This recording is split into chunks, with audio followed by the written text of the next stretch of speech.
and again, the webinar ID is 909-174-0347.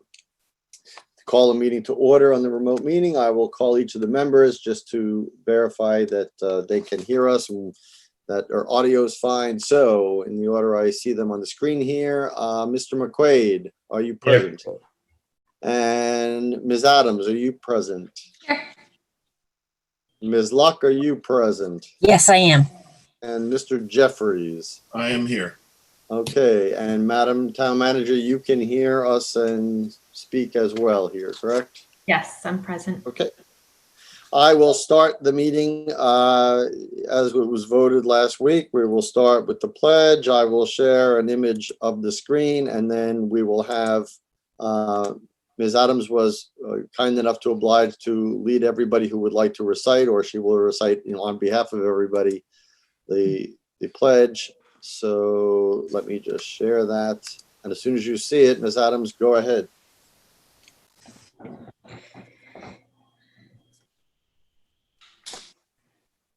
Do you see the screen?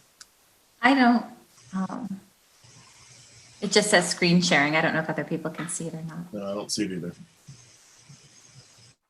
It's okay. I did bring a flag. Okay. Was my video frozen before? Yes. Oh, okay. So I'm having internet problems like last week. Okay. So go ahead. Okay.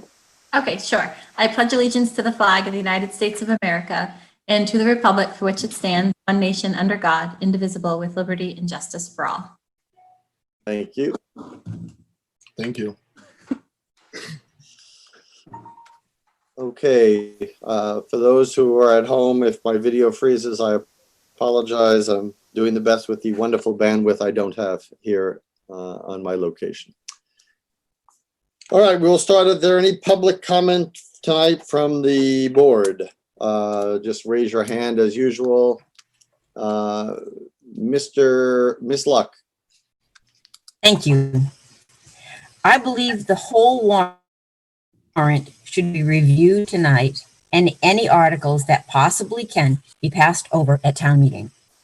The intention would be twofold: to shorten this meeting for the safety of all attendees and to preserve the integrity of the town meeting process, as there will be many citizens excluded from attending this town meeting due to COVID-19 concerns.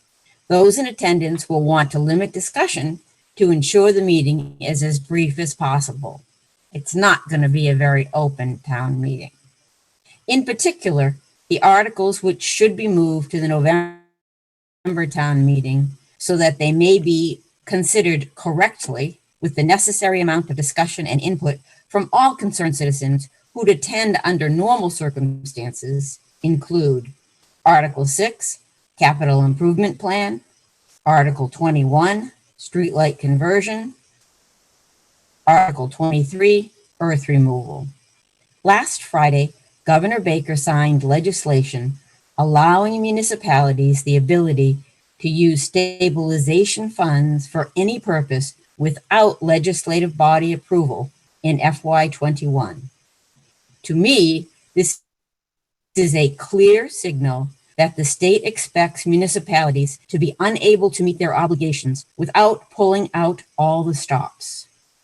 Lunenburg must preserve all its financial assets in preparation for the hard road ahead that we are being warned about daily.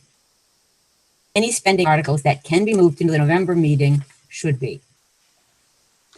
Lastly, I have spent the last 6 years of my life serving on the select board. It's been a great deal of work, as all who volunteer to benefit our town know full well, but it felt good to contribute to my community in this way. I have attended every town meeting since establishing year-round residence in Lunenburg in 2004. 16 years, 32 meetings. I am not, however, willing to risk my life or the lives of my loved ones attending a town meeting which could easily have been postponed to ensure the safety of her citizens. Therefore, I will not be able to attend the June 2020 town meeting. I very much regret that I will be unable to have my voice heard this Saturday. However, town management and COVID-19 have left me no choice. Thank you. Thank you. Any other members of the board have a public comment? Okay, so public comment from the public, Mr. Tyler.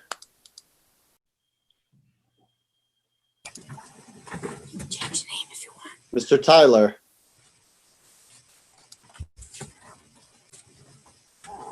Bill Tyler, 5 Grand Street. I am speaking tonight as a citizen and also as the chairman of the Cemetery Commission.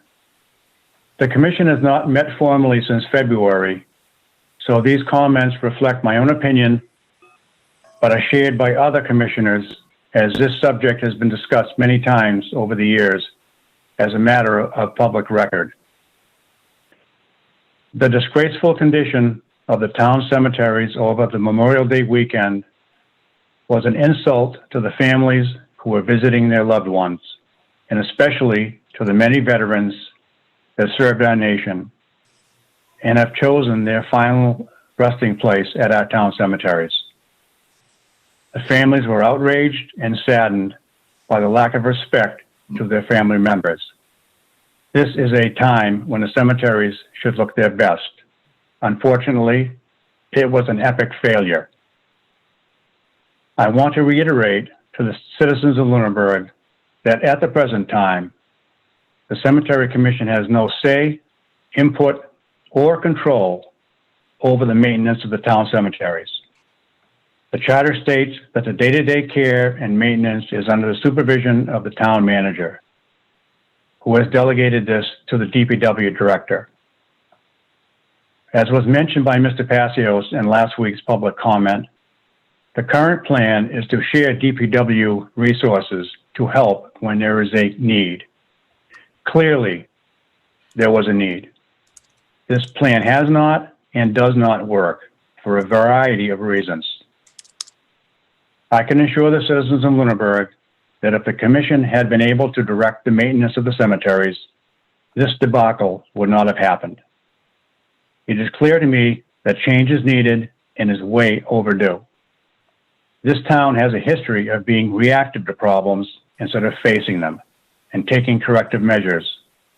After many angry emails, posts on social media, and in person that the commissioners had to respond to, a crew was sent to cut the grass on Sunday of that holiday weekend. This holiday has historically been a critical time in the cemeteries, so help should have been given to the superintendent to prepare the cemeteries to be in the condition that the townspeople and veterans deserve. Thank you for your time. Thank you. Thank you, Bill. I see, Mr. Luck, you are at the screen, so I'm assuming that you are looking to speak. Yes, thank you for noticing, Mr. Chairman. Yes, I know you'll be discussing the LED lights tonight. I want to start by saying that I fully support the Green Communities Task Force effort to convert the town's streetlights to LED.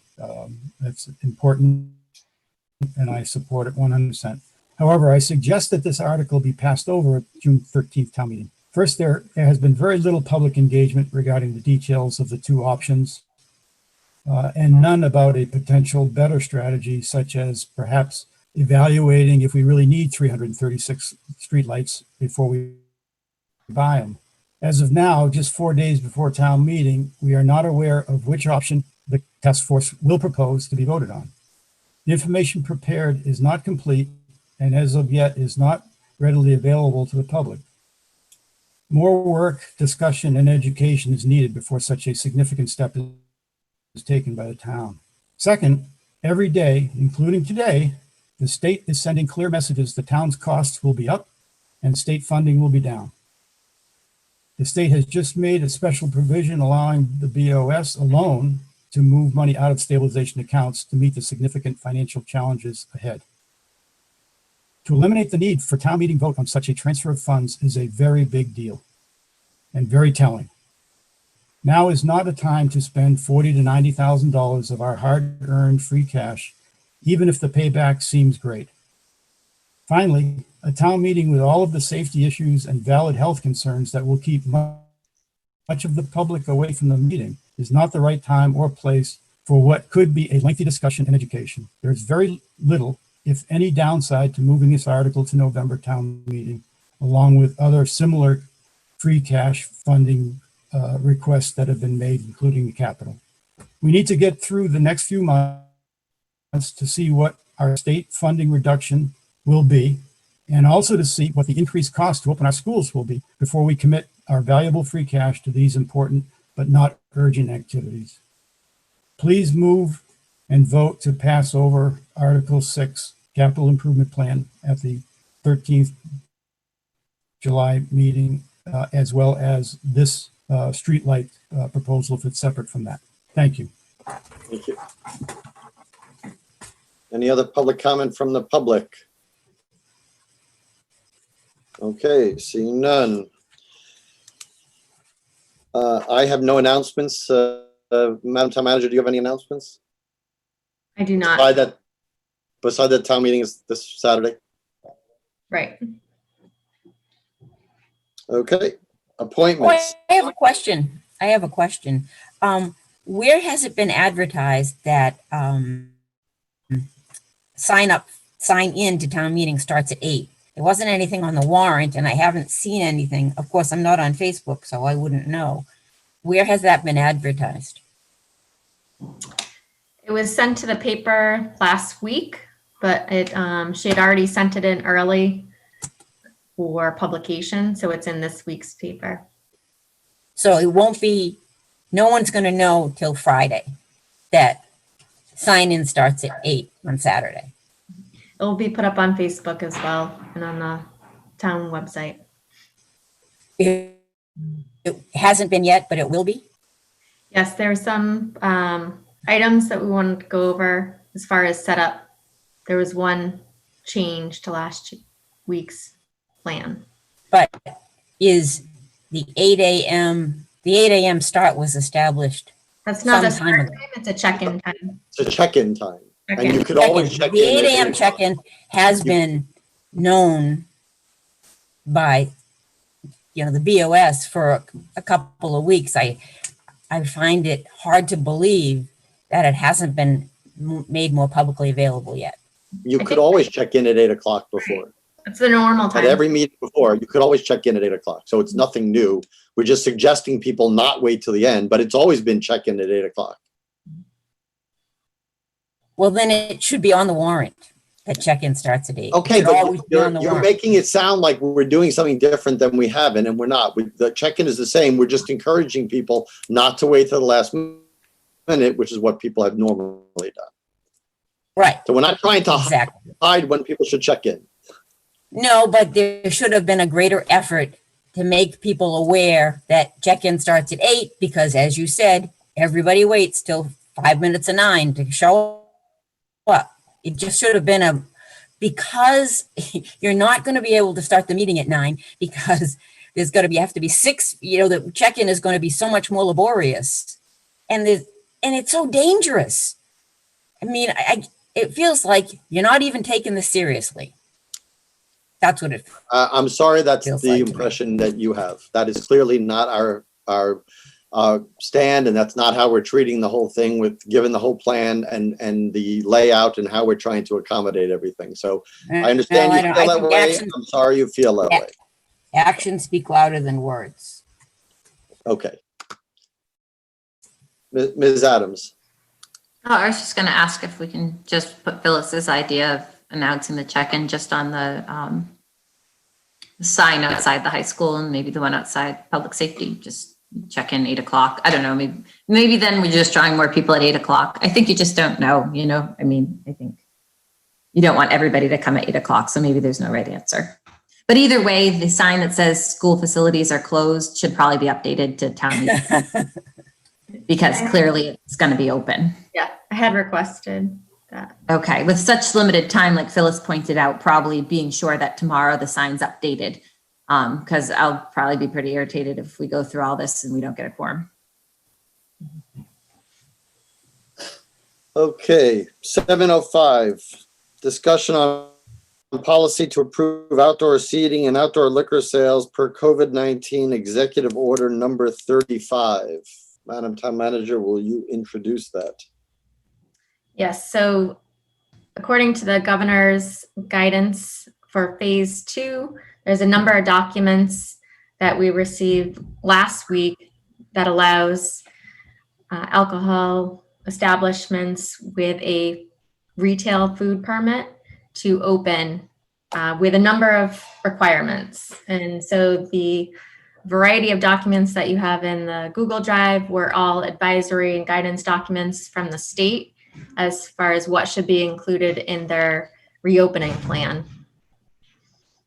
And we had there were 4 establishments that had expressed interest in reopening right away. And 2 of those 4 that are on the agenda submitted plans.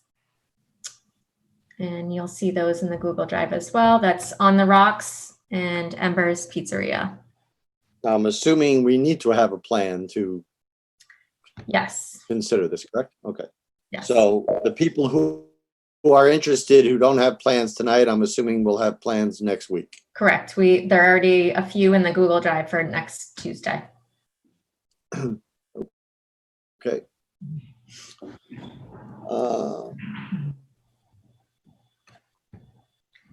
So does anybody have any questions about the policy? Did anybody in the board, everybody on the board read the policy? Yes.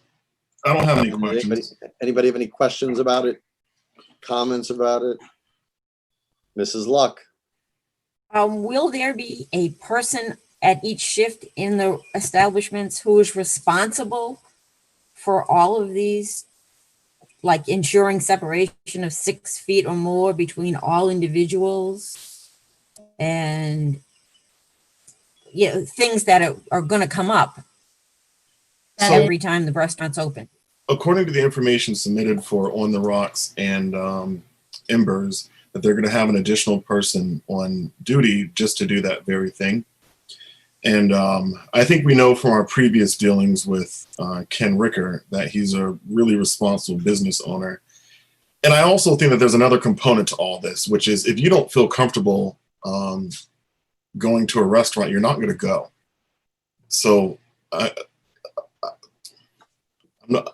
if people want to go out to eat at a restaurant with their loved ones, have a drink, and I don't think we should be really, so long as they meet the requirements of the state, I think that we should be really transparent and quick here on this. I don't know. I think we should require that there be a person charged with making sure these regulations are followed whenever the restaurant's open. But these restaurants haven't, what concerns me is that all these businesses have either not had an income for the last several months or have had a significantly reduced income. And so now we're going to impose for them to have more staff on duty.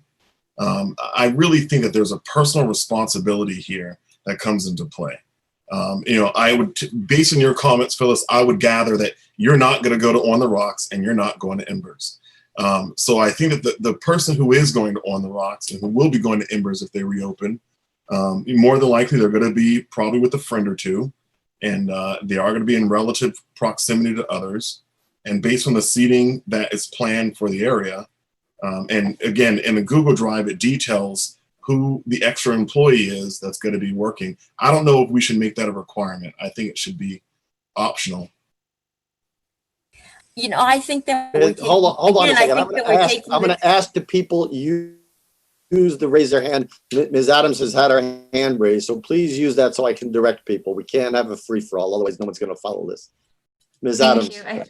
Thank you. I just wanted to echo a lot of the things that Michael Ray just said, in the sense that this will self-regulate. A lot of people are comfortable returning to what we would call normalcy, and a lot of people are not. So some of it will be self-regulated in the sense that if somebody's not comfortable, then they probably shouldn't go. The economy at some point has to be something that's highly considered. And I just found out about a small business associated with somebody my sister cares about that went under today. And I think we're at this tipping point where it's like pretty comfortable with the statistics and being able to create targeted approaches on the fact that we're always going to have germ warfare. There could be, we can't hide from our economy forever. And I don't want to impose anything extra on people who, you know, maybe at the very end of their rope and being able to keep their business together. And so I think we've got to move forward, find the balance and let it self-regulate. If people aren't comfortable eating at a restaurant, they don't have to eat at the restaurant, but I want to see the restaurants reopen for people who are. Mr. McQuaid. Yeah, I just want to agree with everything Katie and Michael Ray just said, and we should be doing everything we can to help these people get back to work who want to get back to work, and the people who want to go out to enjoy food, get them out to enjoy the food. Madam Town Manager. So there is a requirement to have a person in charge, and you will find that in the document titled Restaurant Checklist. But Great. both On the Rocks and Ember's Pizzeria, if you look at their paperwork, they have a section where it identifies the person in charge on each shift. So it Yeah. is a requirement. Yes. Great. And the other document that I would point out that should be included in the board's decision is the patio guidelines. That's something that ABCC uses for any exterior licensing. So those criteria should be followed as well by the applicants. Mrs. Luck. I would like to remind everyone that there is no vaccine for COVID-19. There's no remedy. We have seen a great reduction in COVID-19 cases because we have been very vigilant in social distancing. When we become less vigilant in social distancing, we are going to spike the number of cases. I mean, that's really just a fact. Speculation perhaps, but I think it's going to happen. So people who are taking it casually saying, it's over, are misguided. The only reason we've had the great improvement is because of the careful attention to social distancing. When that goes out the door, COVID-19 walks back in. Ms. Adams. Okay, I lost my train of thought because some of what I just said, I mean, we're not the CDC, we're not these other places, but it's more about the fact, I think everybody understands that there's a new virus. We're surrounded by germs, microbes, fungus, bacteria. It's plagued humanity, literally, since the beginning of time. I think what it is some people are comfortable with the calculated risk of living again, because I know that my family, my children, we're ready to, you know, re-enter the world. I want them to go back to school. I want them to, you know, it's so it's a lot of it is not really something that you can assign to science or fact versus fiction. It's just whether or not people are comfortable taking their calculated, you know, risk. And with social distancing and everything, we have to be extremely realistic. If I'm at Embers and my sister shows up or my best friend from high school, I'll probably run over and hug them, because if they're comfortable with that and I'm comfortable with that, somebody's not going to say you can no longer hug. Like, we've got to I think we've just got to relax and let it self-regulate. People who aren't comfortable can find their safety. It's always been that way. I did a little writing about this. I gave birth to premature twins, and it was in the winter where they were at risk for RSV and all sorts of things. And I self-isolated them for that whole first year and how to take precautions to protect them. We've always faced these circumstances, and I think it has to self-regulate and become targeted. And I think we have to relax and support the economy and just stop pointing fingers about everything.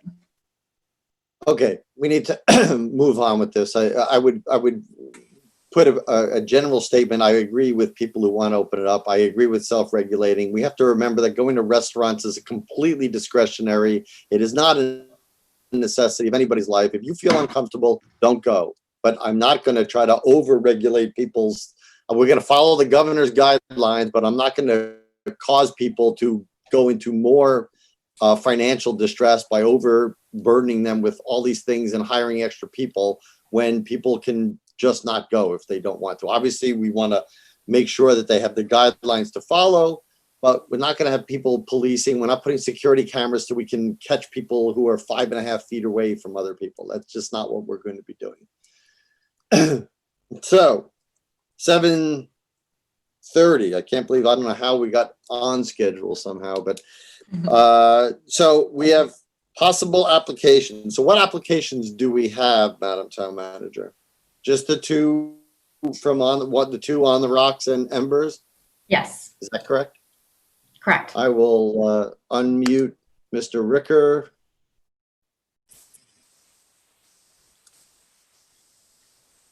Good Mr. evening. Ricker, are you there?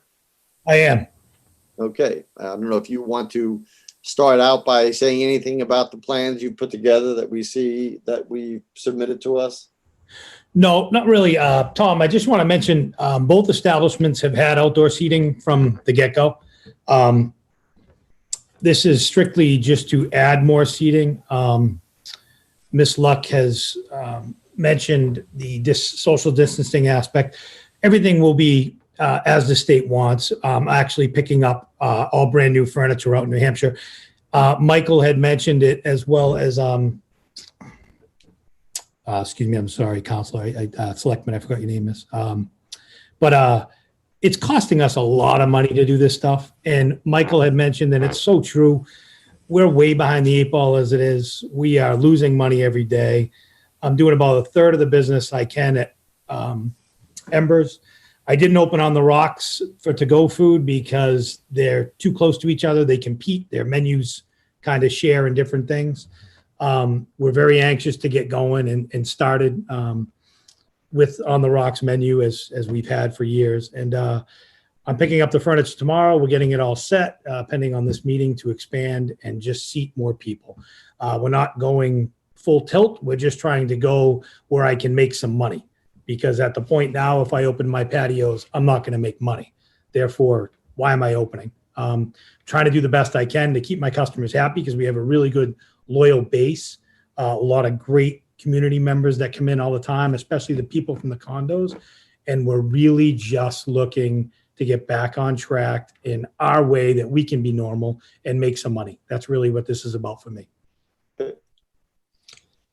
I just have a quick question for both of the plans, Mr. Ricker, and that is, are you going to have some kind of barrier between to fence off, mark off, do something with the parking lot that you'll be using or that you're proposing to use for the seating area?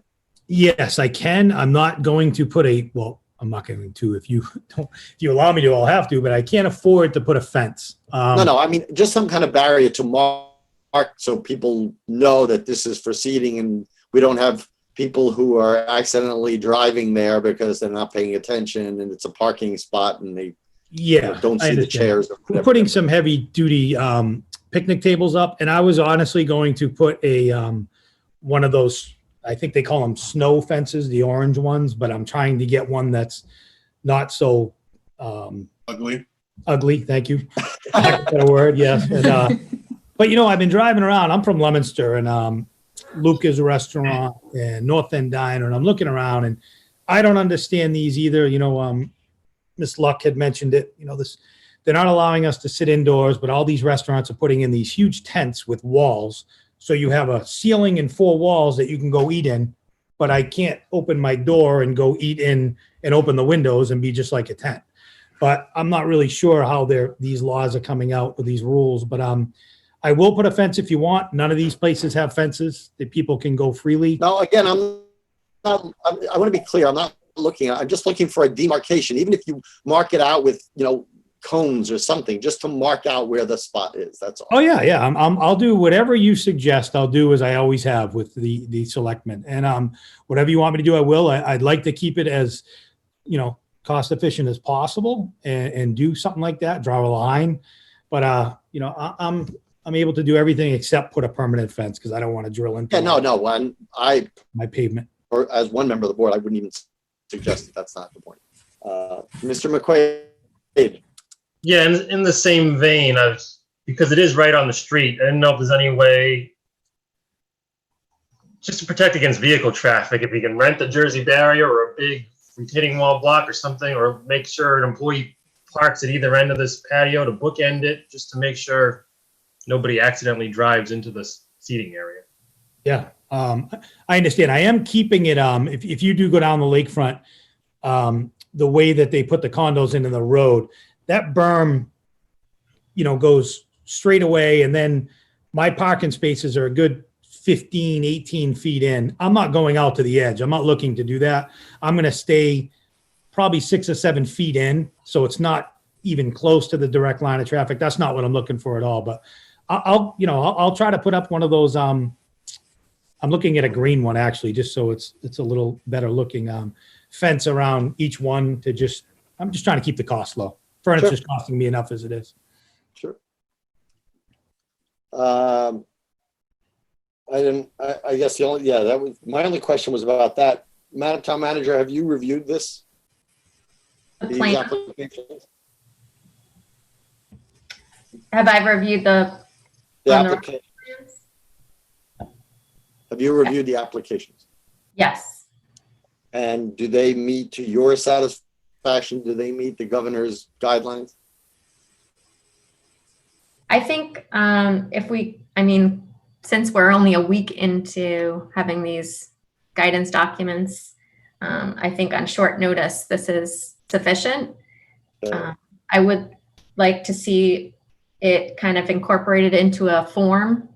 Maybe the one that's in the Google Drive is the alteration of premises form.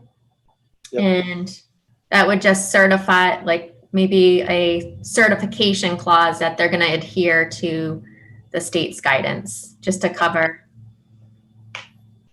I'm fine with that, but that's not in the form now, correct? Correct. Yeah. Okay, I just want that to be clear. So what will, I filled out everything that was required, I believe. Yes, you did. Okay, So- thank you. from our end, Madam Town Manager, I think we should probably draft a letter that all the applicants who come forward looking for this can sign, that say that they have provided the links of what the guidance is, and that they agree that they will follow the guidance as well. Mhm. Just so we have that on record. Right. I'll gladly sign that if you can put it in a DocuSign form. Sure, I'm sure I'll they gladly can. sign it tomorrow with Elaine in the morning. I open my hours. I open Wednesday through Sunday at Embers. So tomorrow will be the first official day that we can serve on the patio for me. I mean, it was Monday for everyone else, but I don't open Monday, Tuesday right now. I don't think we're going to be having the letter might not be ready by then. So if we vote on this now, you'll be able to open then, but we will get Okay. you the letter in short order. It's not going to be a requirement of you opening. Okay. I will sign it tomorrow. If you do have it drafted and ready, I'll sign it right away. Mr. Jeffries. Yeah, I would just add here that I don't know if I'm not in agreement with the addition of him filling out this form. So there is already a statewide checklist that every business has to submit anyway. I've had to do them for the properties I manage and the different offices that I run out of, work out of. And it's a 3-page checklist, from the state that goes over all these requirements that certainly will satisfy everything that we're asking. And it also is a verification of their requirements anyway. So, with the understanding that Mr. Ricker is going to submit that to the Commonwealth, I think we can just request a copy of that and that is satisfactory. And I can email you a link to that right now. Madam Town Manager, do you? I was just Are going you to raise aware of my it? hand, but thank you. So this is the ABCC advisor. If you see, this does not require it to go to ABC. We send a copy that the board approved, but it does not get approved by the state. This is strictly the local licensing authority. Thank you, Town Manager. I believe that the state announced that all municipalities are responsible for their own, correct? Correct. Ms. Adams? Sure, go in line with this conversation and what Michael Ray just said. Can we put together a motion where we approve the opening and the expanded outdoor seating if all the state ones are set? Like, can't that be what we say from I the think municipal? It was the intent that we would vote on accepting these applications, that they'd be opening. I think that the document that the town manager suggested would be an addition to just, I mean, because we want them to open. We don't want to hold them up because of this document. We can let them open, and then when we get them the document, they can sign it. That's all. Can you reiterate then what the document, what's it? Just going to say that they have, that the applicant agrees that they will follow all the governor's guidelines with outdoor seating of restaurants and the, whatever rules that the governor has propagated, that they have read them and they will follow them. So we have record that they have acknowledged that they're going to follow them. Right now, this application doesn't say that. It says, hey, I want to do this, and we're allowed to approve it, but it doesn't. Oh, it's too bad it anywhere wasn't on this, the application. That would have made it a lot easier. Right, it would have made it a lot easier, but I think everything's going so fast. But like when you get an alcohol license, at the end, you sign it and it says that you agree to follow all of Lunenburg's, licensing regulations. That's all we're asking them to sign. I think the understanding is we're doing an alteration. I believe I've signed that document for the true license itself. I would understand that I have to follow all procedures or I'm at risk of losing, my license. I mean, I signed that document when I got a license. You're doing an alteration, the governor's doing an alteration, and I have to adhere to that. I mean, I think that's kind of like Michael's saying that's just kind of the way. Right, and the form we're asking for is just an acknowledgement of that. So there really should be there's no, controversy, I would think, about signing such a thing, because you already agree that you thought you should follow it anyway. This is just formalizing it. That's all. Mrs. Luck. I agree with the town manager and the chair that a form that we have them sign just saying that they agree to follow all the state rules is in order and protects the town and the business. I don't think that that's extra work at all. I think it makes sense. I'm sure we could get this out tomorrow. It'd be a short. Thank you. Ms. Adams. Sure, I'm down my Google Docs right now because I'm missing a device. So I don't have them open with this open. Is there I can't check, so I'll just ask. Is there a end date, expiration, exit plan to these? November 30th. That were, and is it on the application? It's So in like we're giving the extra outdoor seating, but Yes. everything all go back to normal. Does it say that? Yes, it says, I'll just read it for people saying this. It says, Thank you. temporary altercation of premises through November 1st, 2020, or sooner if the governor rescinds the COVID-19 order number 35. On November 1st, 2020, or the date the governor's COVID order 35 is rescinded, any approval issued under this section, including any amended license issued by the local licensing authority as a result of the order, shall automatically revert back to its status prior to the approval of the change for expansion of outdoor table service or in the description of the licensed premise. That's how Yes. Ms. Adams. Okay, I'd like to make a motion that we approve the applications for On the Rocks and Embers. Do I have a second? Second. Any further discussion? Well, do we need to loop in that they need to sign that additional form? I mean, Sure, because I'll amend to say I make a motion that we approve the applications for Embers and On the Rocks with the addition of them signing the letter that shall state that they need to follow the governor's orders. Will that be able to get out, Madam Town Manager, tomorrow then? Yes, I think so. And it'll be Be a short DocuSign, so they won't have to come in. They can actually sign it electronically, correct? or sign it, scan it and send it back. That's acceptable. Sure. Okay, either one. All We right. could even say they could have up to a certain amount of time to sign after their application's approved, so we're not limiting forward movement. All right, let's just say, yeah, they have to sign it within 1 week. How about that? Give them some time, Perfect. just in case something happens at town. Are you okay with that, Ms. Adams? Yeah, I think that's perfect. So Okay. I think motion So that. do we have a Yeah. second to that? Do we have a second to that amended motion? Yeah, I think it's a little ridiculous, but I'll amend my second. Okay. Any further discussion than that? We basically just All those- made a rule that they have to follow the rules. So, yeah. Exactly. We have to sign something that they're going to follow the rules instead of they're just vocally saying it. So, all right, Mr. McQuaid. Oh, Aye. yes, Mr. McQuaid. Ms. Adams, Aye. Mrs. Luck, Aye. and Mr. Jeffries. Aye. Aye from me. Okay, Mr. Ricker, you are set with both of those locations. Okay, thank you very much. I appreciate your time. Good luck. Thank you. Thank you. I Is look there forward to anybody? send it back tomorrow. Okay, Thank you. there. Madam Town Manager, is there anybody else? I know that we have Mr. Donnelly on the line. I'm going to unmute him and see if he wants to say anything. I don't know if he has plans, so let me just ask. Mr. Donnelly, did you want to speak at this section here? I did get a email from Elaine. I had applied on Friday, and she said she needed 48 hours to get my paperwork into the board. Unfortunately, she didn't open that until Monday. So I was just waiting and listening to the process, and I was hoping to do the same tonight, but apparently she said that she would put me on for next week. Yeah, there'll be I don't three know. other, with yours, there'll be three, including your establishment, there'll be three on next week, yes. Okay. And I will tune in next week unless there can be something done tonight. Yeah, it's not even on the agenda tonight, and without the Oh. application, we couldn't process it.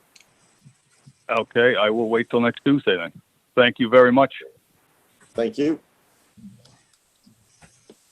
Any other business on that item of applications? I don't know if anybody has anything. Mr. Michael Ray? Yeah, I was just confirming that that was for Donnelly's Tavern, right? That is correct. Okay, moving on. Any interviews, appointments, reappointments, or resignations, Madam Town Manager? No, there are none. Okay. Old business, FY 2021 budget and review of annual town meeting articles with deferred votes by the selectmen. So this is the one we're doing in conjunction with the FinCom, is that correct? No, the consent. The FinCom is the consent calendar, right? Consent calendar is the one. Okay. with the selectmen. Okay, And with that's the. next. All right, so any budget review of the town meeting or any of the articles or any deferred votes by the selectmen? Now, there are some ones that we wanted to discuss, is that correct? Article, well, the one to discuss, I can go over the deferred ones and might be easier, just in the order. Yeah. Yeah, sure. So Article 4 was the first deferred article, and that was deferred because at that time we didn't know if there'd be any budget adjustments, and there are none. So the motion is to pass over Article 4. And that article is one of the articles included for discussion tonight for the consent calendar. Okay, so does the board have any problem voting on this article from deferred to taking action in passing over Article 4? If so, I would entertain a motion unless somebody wants to leave it as deferred. I'll make a motion to pass over Article 4. Second. Any further discussion? All those in favor, Mr. McQuaid? Aye. Ms. Adams? Aye. Mrs. Luck? Aye. Mr. Jeffries? Aye. An aye for me. So there we go. So that one is recommend approval of passing over Article 4. Next. Article 9 is the sewer FY20 budget adjustment article. And that is also going to be passed over because there are no amendments for the sewer budget as well. So same as before, I would entertain a motion to, I want to make Any a motion motion? to pass over Article 9. recommend approve passing over, because that's going to be what the motion is. Is Okay, that true? recommend approve You want to passing approve over. passing over? I Okay, do. do I have a second? Second. All those in favor, Mr. McQuaid, Aye. Ms. Adams, Mrs. Luck, Aye. Mr. Jeffries, Aye. and I from me.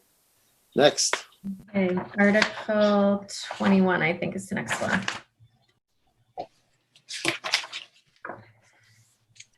That is the streetlights, which Dave Blatt was attending tonight's meeting. But I I don't don't see see him on here. him on yet. So you want to Okay. skip that one We'll skip until over that one. Article 22, I think.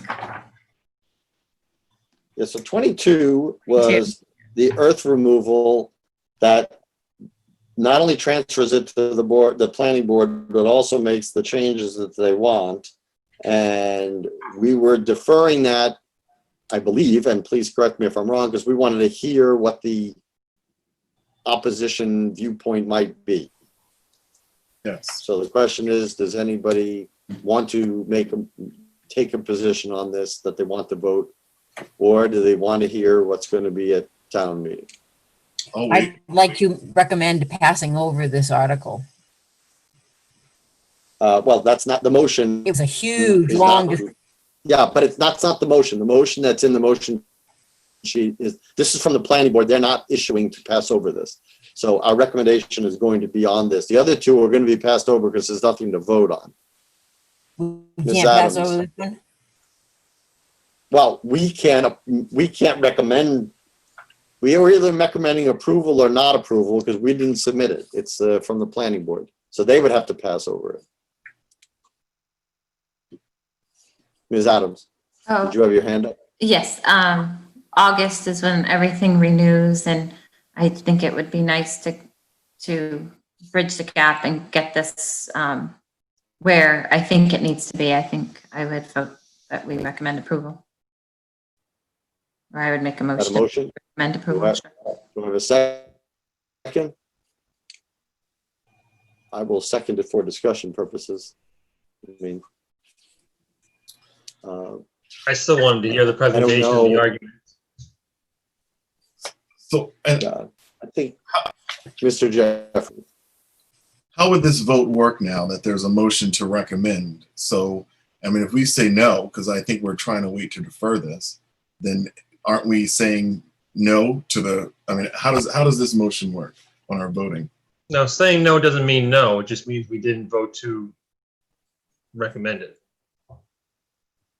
We can follow up with another motion. yeah, I mean, so there's no, if it fails, that we fail to approve it, we could take another vote to defer it, I guess, to take, so, I mean, first of all, it doesn't really matter because it's printed in there already that it's deferred, so our vote here is not going to change and, you know. Yeah, it I'll doesn't withdraw matter my which way this motion vote since- goes what we, I'll withdraw my motion since there's a lot of different, there's no reason not to just leave it as is then and get the presentation. We've done that for a lot of different things, so. right, and I will rescind my second, so there we go, so that'll stay as deferred. Okay, was that the last one, Madam Town Manager? Article 24, the citizens petition is the last one. And we had questions about wording on this. Do we ever get, Yeah, the motion that will be read, Mr. Jeffries, I'm just sorry to interrupt you, but I just saved some time. That the motion that will be read is basically taking from what we used last time for Lonnie Orchards, and then we're just gonna read that in as the motion. okay. So I don't know if the board has a recommendation for this or not. again, I don't know I don't know that there's going to be any discussion on this personally. I mean, either you for it or you're against it. It's pretty straightforward. But so if anybody wants to make a motion, this is the time. I think we should defer. I mean, I'm not in favor of it, but I think we should defer it.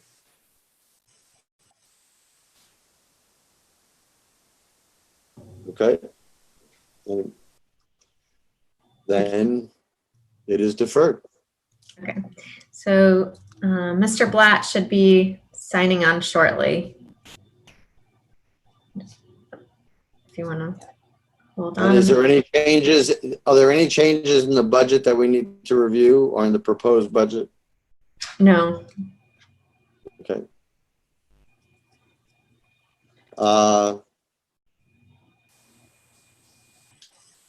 Well, we can come back to Mr. Blatt when he signs in. Let's go to the consent calendar so we don't hold up the whole FinCom here. So I'm going to unmute the FinCom one by one here. Hold on. This is an arduous task. Okay. Terry, you should be unmuted. Can you hear us? Yep, I can hear you just fine. Mr. Beardmore, can you hear us? Yes, I can. Mr. Passios.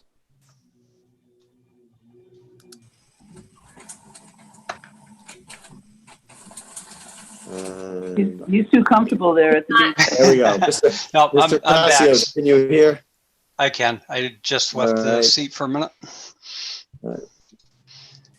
Mr. Simeone, can you hear? Jay, can you hear me? Yeah. Yes. Okay. Mr. Henshaw, Yes, I can hear you. Can you hear me? I can hear you. Yes, Jay. Yeah, John can hear you, but he's muted. I can hear you. Okay. Yeah, no, I'm unmuting him. It's not the most instantaneous thing. John, you can hear us? Yep. I can. Thanks, Tom. Let me give you a last name too. That might be helpful. Please. Can't believe your parents didn't take care of that at birth, but Yeah, well, they were busy. Is there anybody I'm missing from the FinCom here? No. Okay. All right. So do you want to call your committee to order, Terry, please? Basically, it's 7:56 p.m. and I'm calling to order the meeting of the FinCon, having heard that all members are present and can hear and be heard. Excellent. So So with the issue on the table is discussion of a consent calendar for the annual town meeting warrants that are routine and or non-controversial. So the whole idea, for those who don't know, we used to have consent calendars for some things such as the revolving funds that now get handled in one article anyway.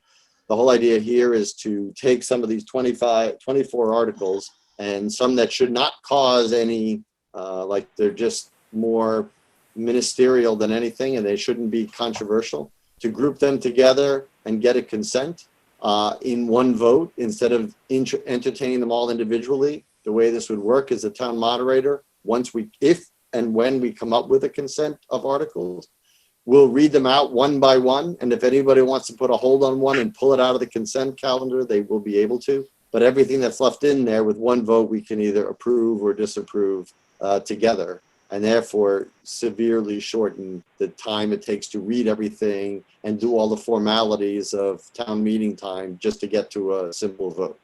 That is the aim of this. Everybody, and procedurally, it would not be, I'm sorry, just procedurally, it would not be okay to just read all of the articles and see if we can't just vote them all up or down just with one vote. The whole calendar? Sure. Well, I guess we could try it, but I have a funny feeling that some will be pulled out. So, No, so we're trying to just know the ones that are going to be discussed, the budget, capital items, sure. Sure. For instance. Sure. The earth removal one.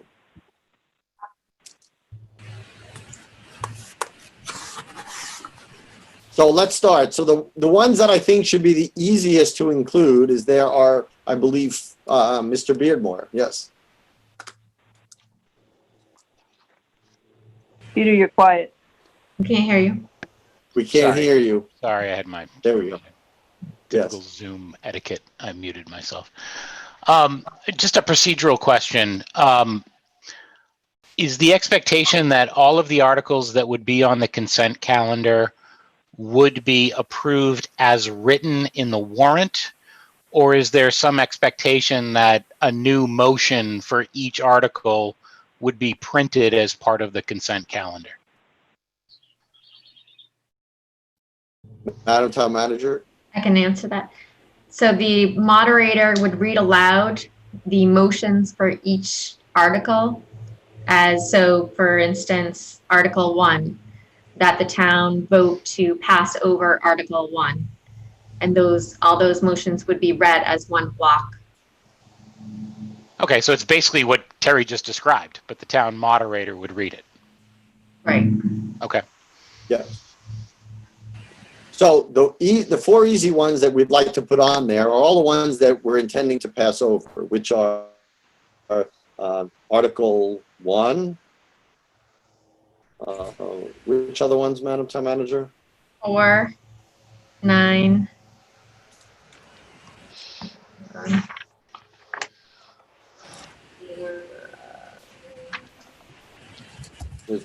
And 18.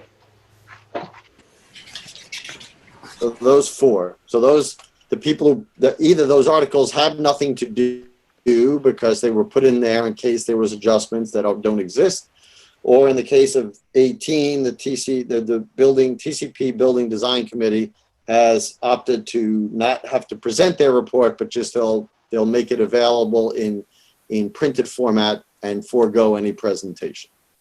So those four articles. Do we have any objection to start with those four articles being on the consent calendar? Sounds like no. Okay. So let's go through them. And Madam Town Manager, had you sent out the email I received? Did you send out to everybody on this call, FinCom and Board of Selectmen, about which ones you propose to be on there? I believe that was sent out to everyone. I don't know if I saw the consent calendar recommendations. Okay. I I don't believe I did. I sent a email about the deferred articles. Is that what you're referring to, Chairman? No, okay, those are the ones. Okay, so the consent ones, yes, there was the deferred ones. All right, so let's just go through this. So Article 1 was we already put in there. Number 2 is these are the revolving funds. Again, non-controversial, it would seem. Does anybody have an objection to Article 2 being part of the consent calendar? I do not. Okay. If there's silence, I'm going to assume that nobody objects. If somebody says something, then I'll look up and we can discuss it further. Article 3, the prior year expense. That's the 9/10 vote, right? Correct. So we're not including that only because that alone is a 9/10 vote and it's for $300 and it should take about 5 minutes in town meeting. 4 we've already included. 5 is the police officer contract that we're doing this to fulfill an obligation that was overlooked last time, that we followed a recommendation that turned out to be incorrect. So again, this could be part of it. I don't know if anybody wants to talk about the actual contract. Any objection? Mr. Passios?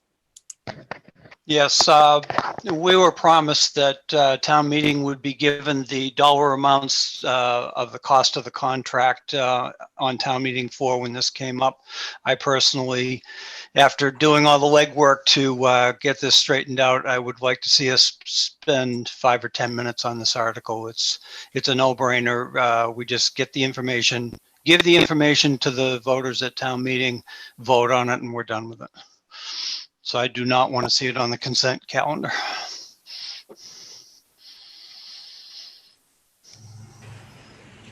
I'm assuming that you would make that motion to pull it out anyway, so I'm going to say it's not part of it. All right.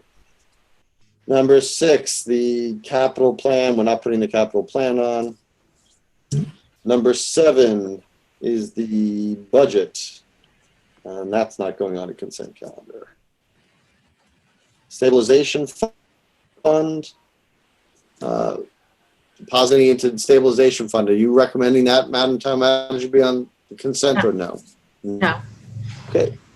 I have a quick question on that, if I could. On that particular article, the streetlight, is the streetlight article going to have an effect on the number that will go into stabilization? And if it is, how can we vote on that deposit to stabilization before we deal with the streetlights? That's my question. If they're both separate from each other, that's fine.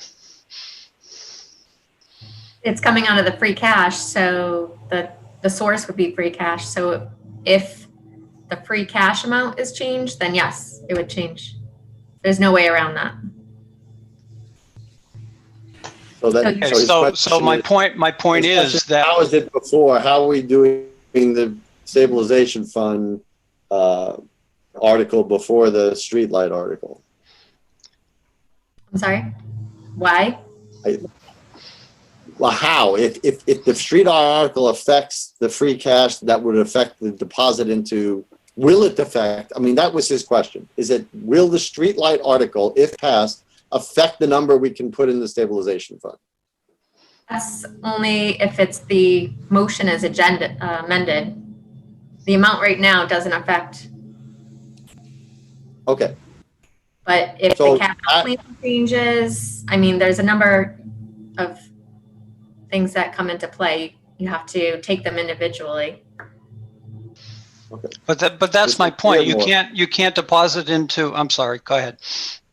First of all, Mr. Beardmore, I'll come back to you, Mr. President. Okay. Thank you.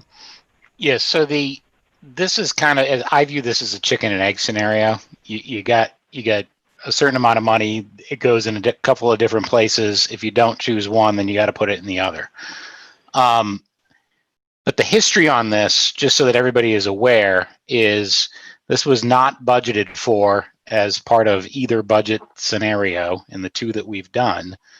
And at a late finance committee meeting, the town manager came up with a potential solution that we could use unallocated or excess funds, which would be intended to kind of roll over as free cash from fiscal year 2021.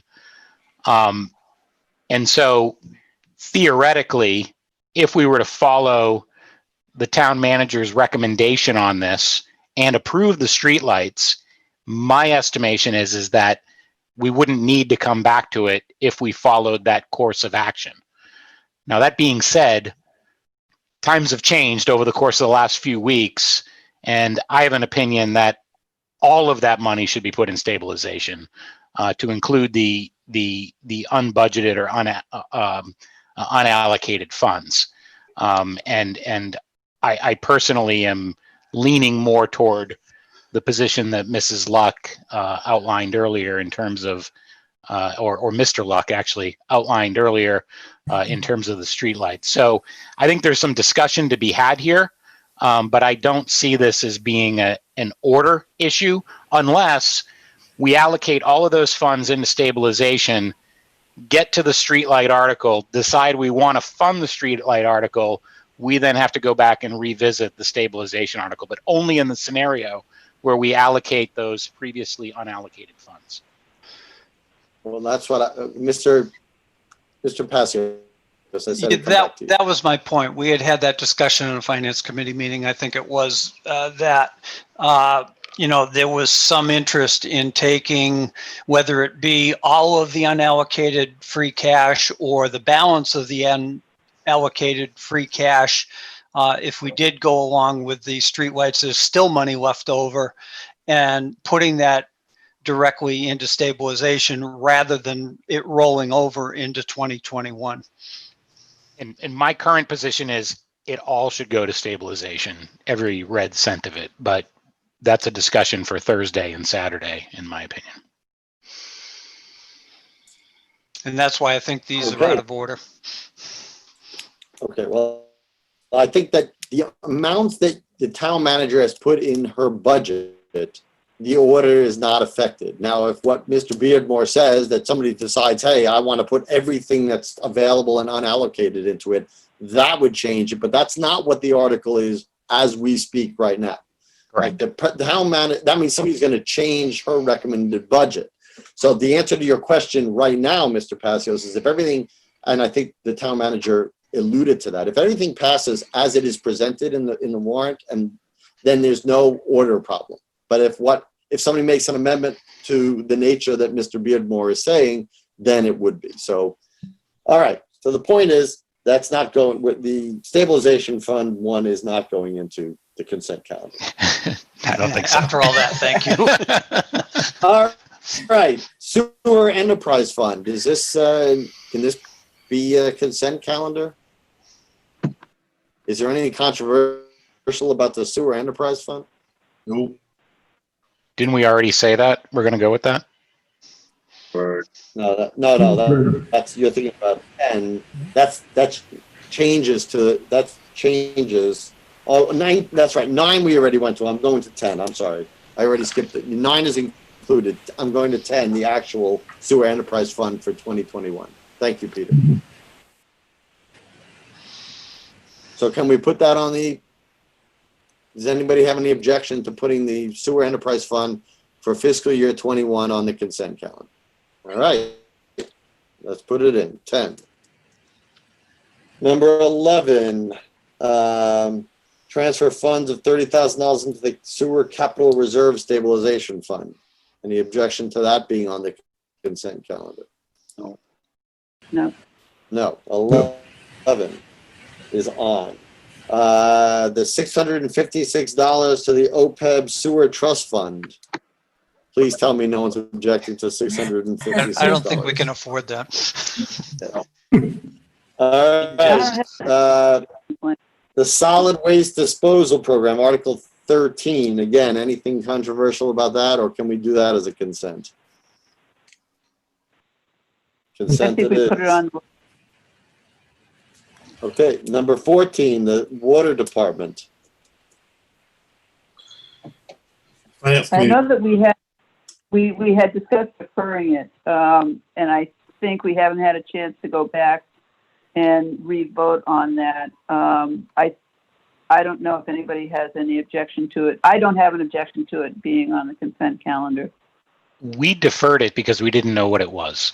Yeah. Right, and then we were reminded of what it was, but we didn't meet after that, and then to get a sense of whether people, like, felt comfortable. So you're in recommending session approval or now, not. so you could vote to approve it now if you wanted. Then we could put it on the consent calendar. I would make a motion that we recommend approval and put it on the consent calendar. Oh, it's over. Nice done. I will second that motion. Okay, all in favor, Mr. Passios, I, We're gonna have a discussion. Beardmore, yeah, was, discussion? Okay. I'm sorry, go ahead, Jay. We haven't, and I still like an explanation on that. Because what I understand from Karen, that's basically a pass-through. So I'm asking, why do we have $25,000 in the account if we're not using it? It's basically, it's a revolving account. It's a pass-through in the sense that somebody will put $25,000 in, and then the town will take the $25,000 out to pay the bill. Right. Okay. I understand his question, though. Yeah. We're budgeting $25,000 of revenue. No, But it's not town revenue. It's Isn't this for the revenue water bill collected Tri-town? from utility bills. Right. Okay, yep, that's right. It didn't sound like that. No. Well, that's it is. It's a revolving or enterprise fund, so that's how it works. The money comes in Right. from the ratepayers and the money goes out to the provider. It's listed as a cost, not a revenue. It's on both sides. right. right. It's on, And Heather, it's the city of Fitchburg, correct? the provider. Okay. Yeah, I think this is down by Summer Street. Yeah. Right? Yeah, it's Baker Station. Right, yeah. And then basically, and that's why it's referred to as a water enterprise fund. It's not a district that the town is responsible for. It's basically handling the utility billing and payments. So. Any other questions on that, or should we then go back and proceed again? Okay. All right, so basically we have a motion on the table to recommend approval. We have a second, and I'll go back through Mr. Peck, Aye. Mr. Beardmore, Aye. Mr. Henshaw, Aye. Mr. Simeon.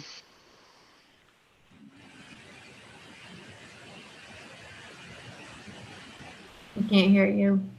I can't hear. Oh, I'm sorry, Jay. Did you vote aye or yay or nay? Aye. Yes. And I for myself. Thank you. So the Finance Committee recommends approval, and the motion also carried over to putting it on the consent calendar. So. Okay. So the next one, thank you. 15 is the Public Education Government, so basically the Public Access Committee, their funds. Again, this comes out of the revenue that we get from Comcast. So it's just their operational budget. There's no town money in this either. Any objection to consent? No. 15 is on. 16 is the salary administration plan to the addition of these position descriptions and grades. It does not add positions. It just adds descriptions and grades of those positions. Any objection to this being on the consent calendar? No. Hearing none. Okay. 17 is the home rule petition for the Lunenburg Library Trust Funds, investment of the Lunenburg Library Trust Funds. Both committee and the board has recommended approval, so any objection to this being on the consent calendar? No. Excellent. All right, 18. We already passed on that one. That's on the consent calendar already.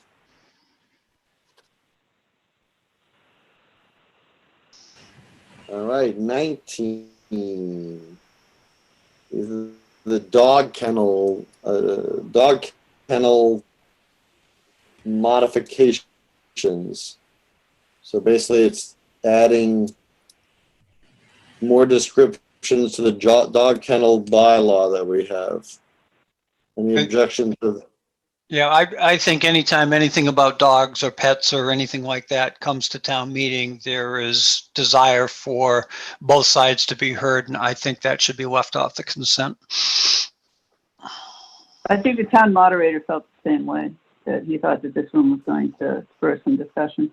Okay, that means, all right, so that means 20 would be the same. So let's go on. 19 and that 20 is also about fines for dog kennels. All right, 21. That's the streetlights. So let's bypass that. I see Mr. Blatt is on with us. Let's get to the end of this. 22 is the earth removal. That's definitely going to want discussion. 20. How about 23? Well, we can't do 23 if we haven't gotten to 22, so they have to be in that order. Okay.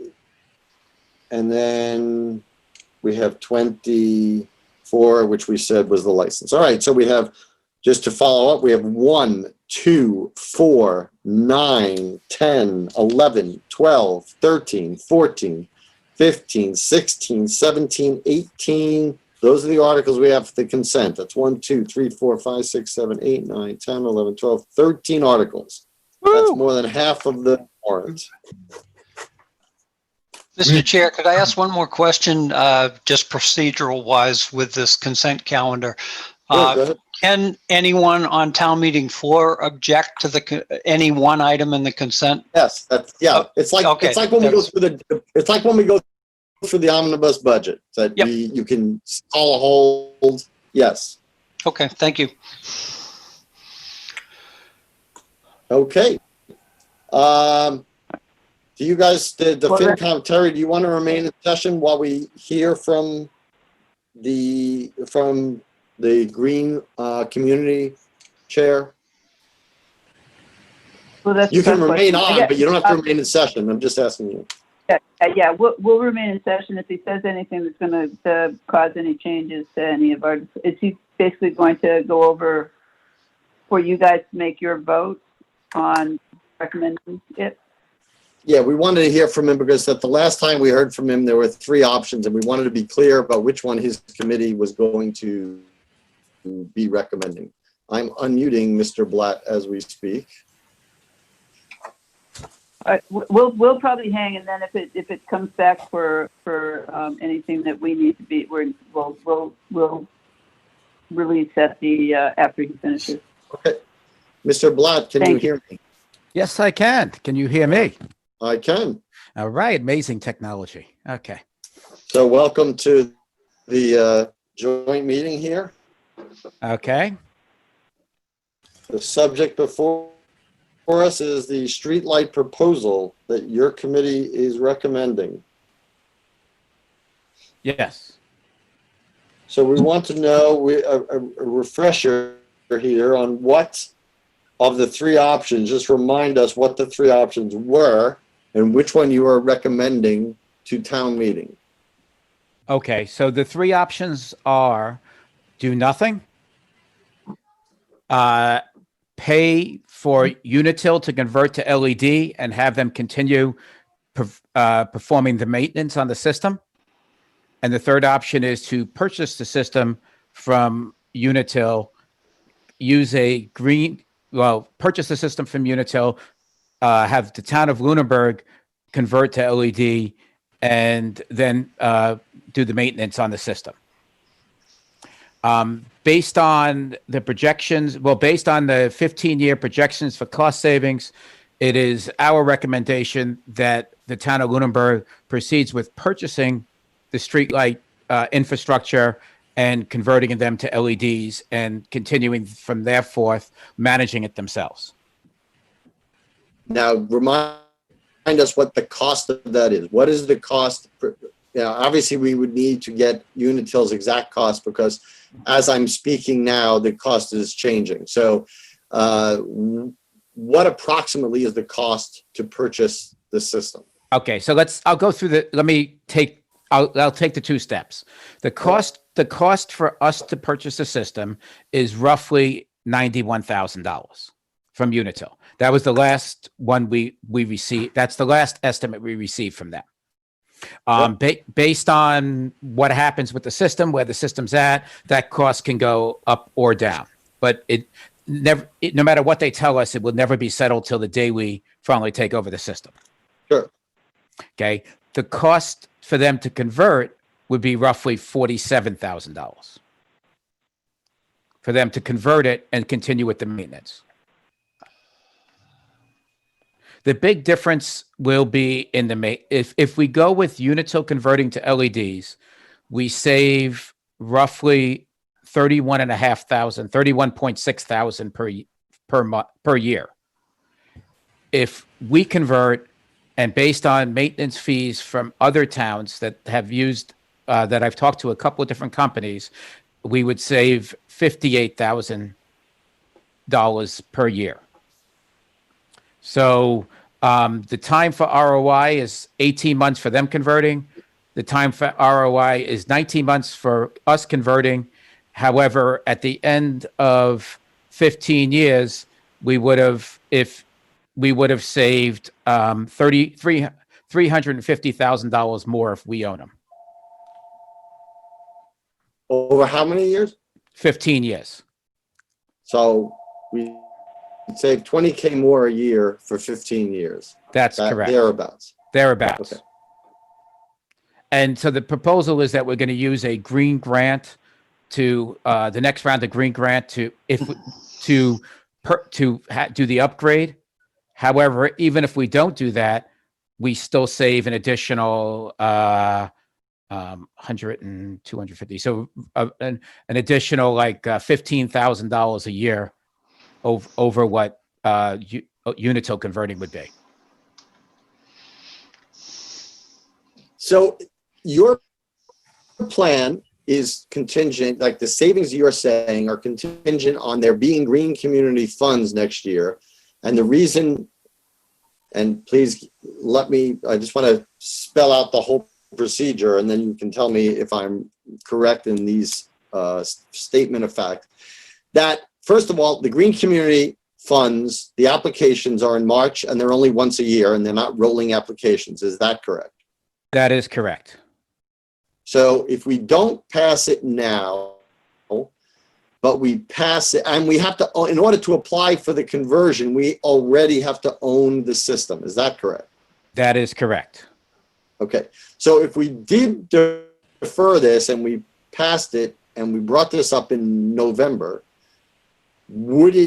is it conceivable that we could close the deal and buy everything by March so we could apply for the grant?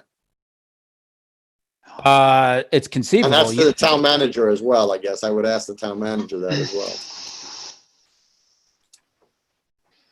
Could we close the deal in 3 months? I believe we can. I mean, basically, Unitil is going to give you a number, and then the clock starts ticking for for how long that number is good.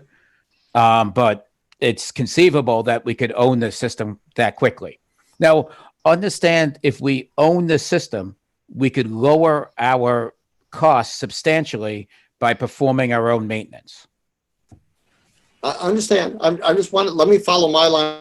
Yeah, sure. Go ahead. Sorry. So what seemed, from my vantage point, what seems to be at stake is that obviously the system where we buy it and we convert it, we actually, on your calculation, save a lot more money. But there's two things that are true. First of all, it's asking the town to spend money at a time when everybody is unsure about what the money situation is going to be. And number two is it's predicated on getting green community funding from the state at a time when there's a good chance next year that there ain't going to be any funding for the essentials, forget about green community stuff. So the question is, can we defer this till November, and what do we gain or lose by doing that? And that, to me, from my position, from my vote, that's the crux of the argument. Okay. Can I ask, Heather, do you have the presentation that I sent you today? Are you able to put up the last slide? Just for a talking point? It's in the drive. Heather, Heather, let me unmute you first. And then, Heather, I'm going to make you the present. Well, you should be able to, can you see if you can share your screen, Heather? It just said host disabled screen. You know what, I'll just. All right, so I'm going to change the host to you. Is it the same presentation we received in May? I tried to make it a little bit more, condense it quite a bit, and try to make it a little bit more simple, if I could. So I don't know if I succeeded, and that was one of the feedback that I was looking. Yeah, if you wanted. You got 3 slides. You get 3 slides in this presentation. So hopefully you've condensed it properly. Go ahead, Heather. You're the host, Okay. so you can share if you have that document.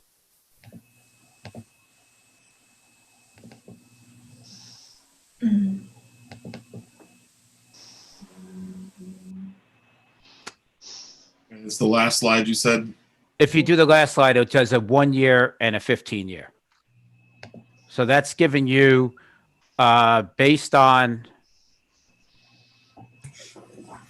So this is giving you based on do nothing, and based on Unitil converting to LEDs, Lunenburg owning and using the green grant, and then even if we don't get the green grant, what the difference would be in 15 years. You probably want to make sure it says Unitil converts instead of until converts. Oh, yes, I know. Spell check is tough.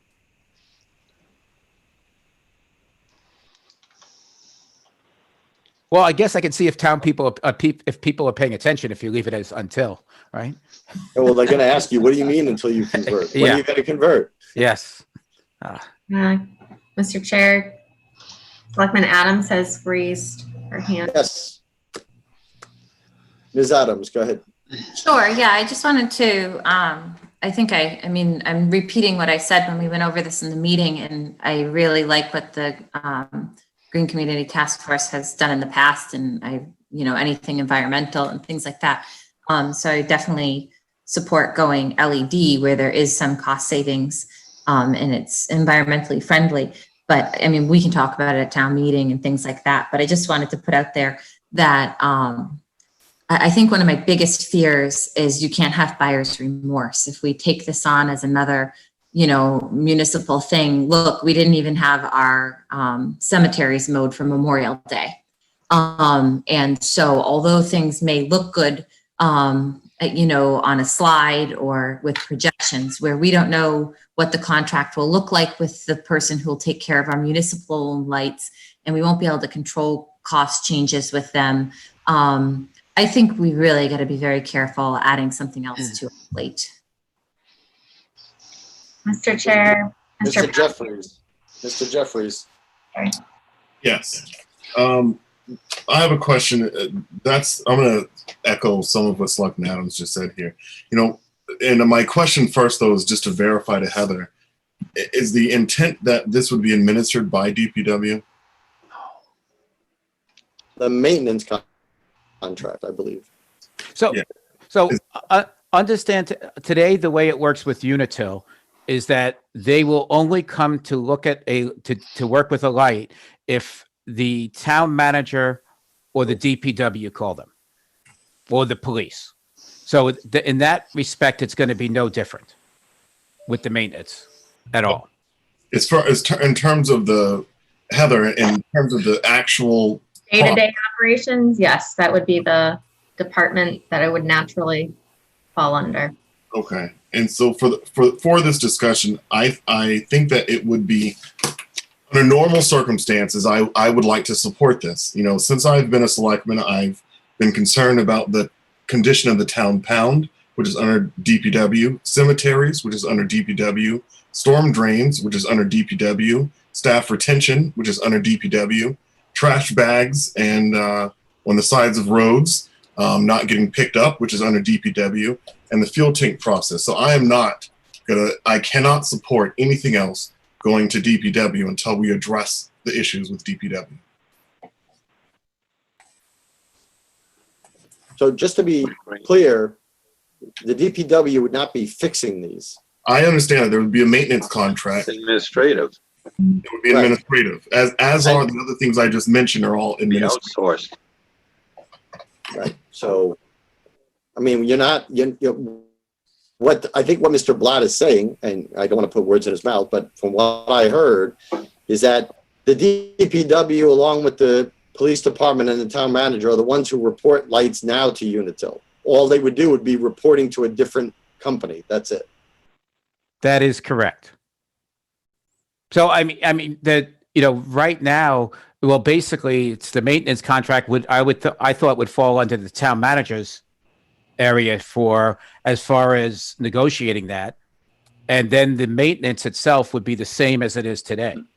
It wouldn't matter. It's not under somebody to have, it's not under the DPW to be the only source. We have 3 sources that could talk about streetlights, just as we have today. Mr. Passio.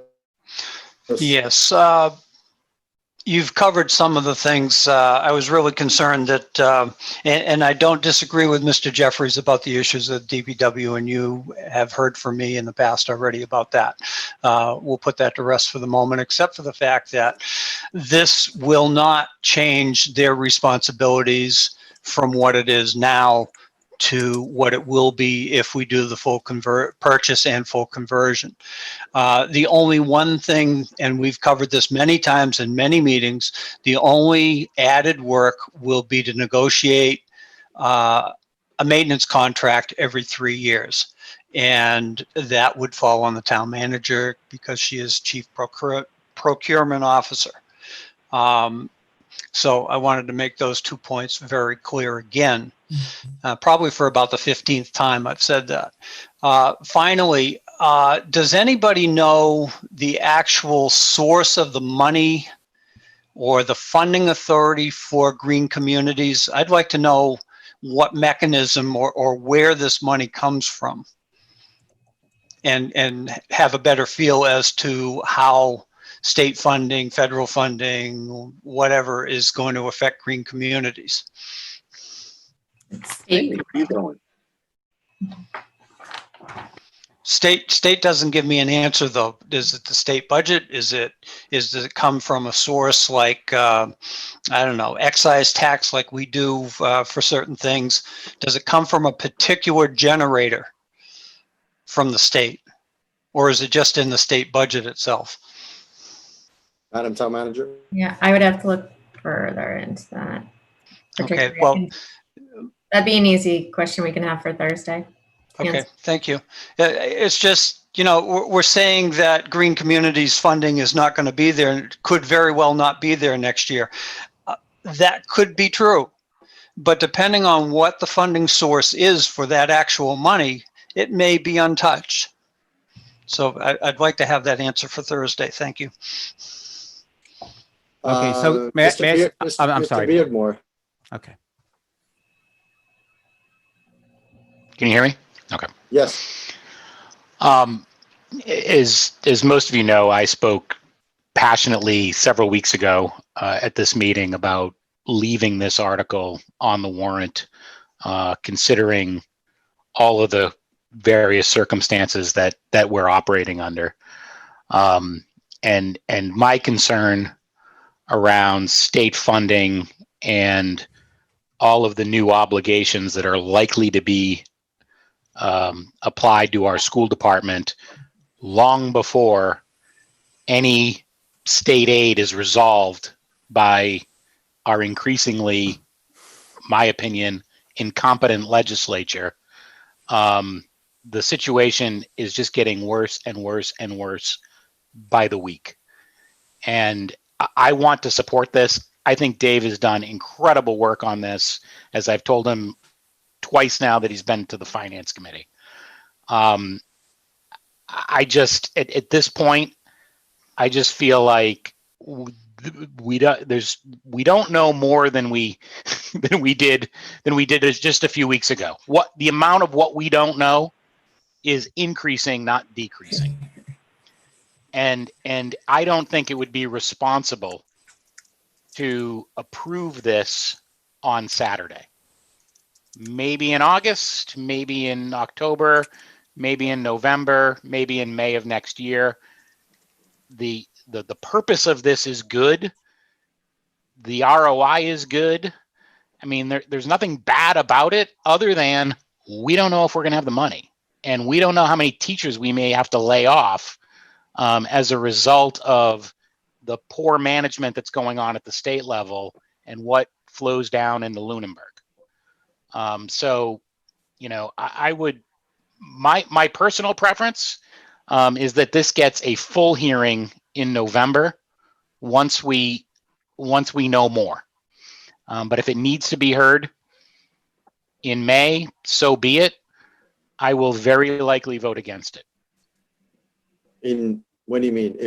This Saturday, you mean? Yes. Okay, you said May, so. June. Oh, I'm sorry. We're in June now, aren't we? Yes, unless you have a DeLorean we don't know about. I wish I did. No, I don't want to go back to May. I'll take June. Mrs. Luck. I support what Mr. Beardmore just said. I also support everything that Mr. Jeffrey said. Contracts need to be managed.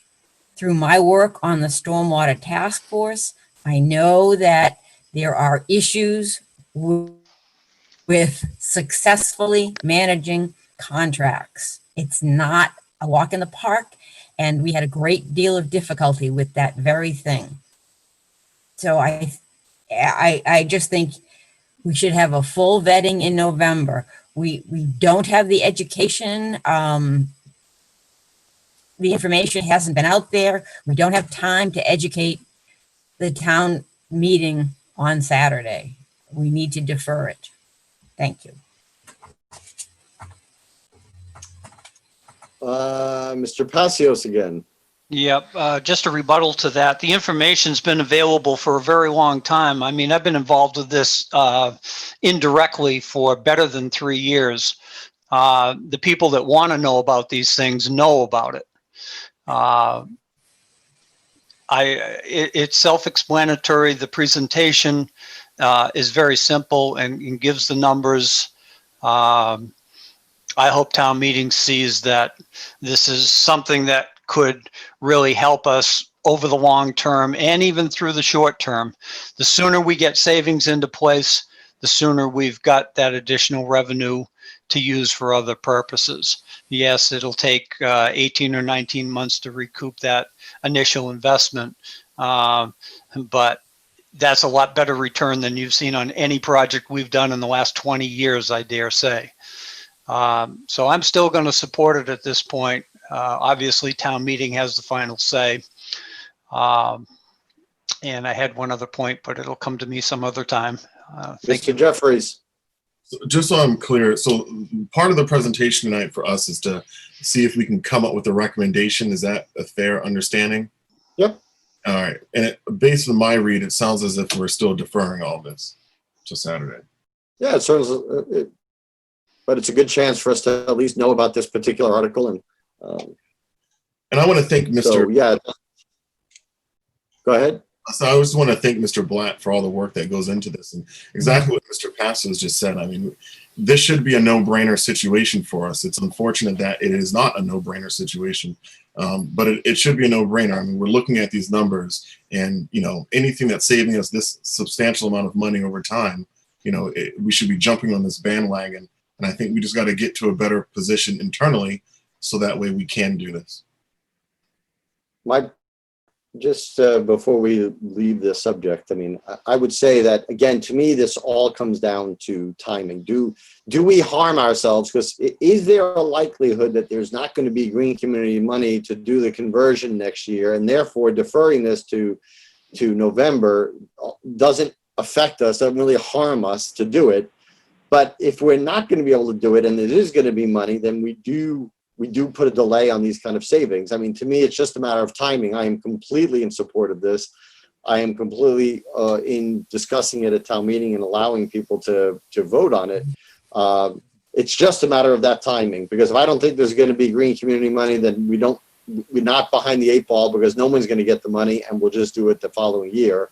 And that's fine with me, as long as we don't miss the opportunity. I don't want to be that it was our vote that lost a year opportunity. That's what I don't want. However, given the seemingly, I would find it hard to believe that the green communities funding is going to be from some source that's magically unaffected by what's going on. I find that, is it possible? Sure, if there's some kind of private trust fund, but I don't think that's what it is. I think it's funded from general monies or transactions that are going to see a hit going down. So it's going to be a close call. I mean, I'm for the program, Mr. Blatt, you know that, and I probably would wind up siding on doing it if it comes to a vote on Saturday. But again, I'm not truly all that against moving it to November either. So Mr. Passios, you remembered your last thing, I guess. I sure did. Having seen the motion sheet earlier this week, I have one question as to, first of all, what that number represents. Is that the last number that Unitil gave us to purchase the infrastructure? And if so, and it was stated earlier that number could be lower, that number could be higher. I'm seriously concerned about if that number goes higher than what is motioned, what happens? If it turns out to be $95,000 and the motion is 92 plus, it kills the purchase. Then we can't buy it, right? Right. We had this discussion previously, and again, I might have been in a finance committee meeting, might have been BOS. I'm really not sure, but there had been talk about authorizing up to a certain amount, a maximum amount. We've done that before for other articles, purchases, the Saliva property, all those types of things. It concerns me to pin it down to a number that exists today that is not accurate for the data purchase. Well, you could adjust that number. You can amend that number up because the number wasn't printed in the warrant. So what's read into the motion is available because the article that's printed in every warrant does not have a specific amount. Right. Okay. So you can adjust that if you want to make such an amendment, although probably making an amendment to go higher would probably not fall in the best of favor, I'm guessing, but. that's my own Except with the feeling. right Mrs. Luck. except with Yeah, the right yeah, justification. fair enough. Thank you. Mrs. Luck? If we get a number from Unitil in October, we put it on the town meeting warrant in November. Mr. Blatt said we could very well get it all set up so that we could apply for the grant in March if the grant is available. So I think the practical, cautious approach is to put it on the town meeting warrant in November, when we have a better idea of what the economic picture is locally and in the state. Okay, but Mr. Blatt is making the motion. Unless he and his committee decide to pass over it. I mean, it's really up to them to decide whether they want to pass over their article or not, so.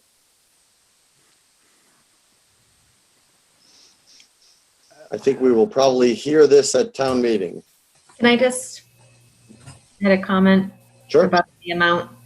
And I raised this concern with Mr. Blatt and for reasons you already stated, Mr. Chair, about that number that was quoted from Unitil is many months old. And I think if it is to be voted, it should be more than that 91,000. So there is sufficient money available, because it would be a shame to have voted it and then be short a certain amount. So I just want to put that out there. With that being the case, we don't have what that number would be, but I would say 100,000 just to round it up, even numbers. And then whatever that isn't needed is rescinded at a future town meeting. so what I would recommend then, Madam Town Manager, is that we change the motion sheet so that that's the way it's read instead of having somebody amend it up. Yeah.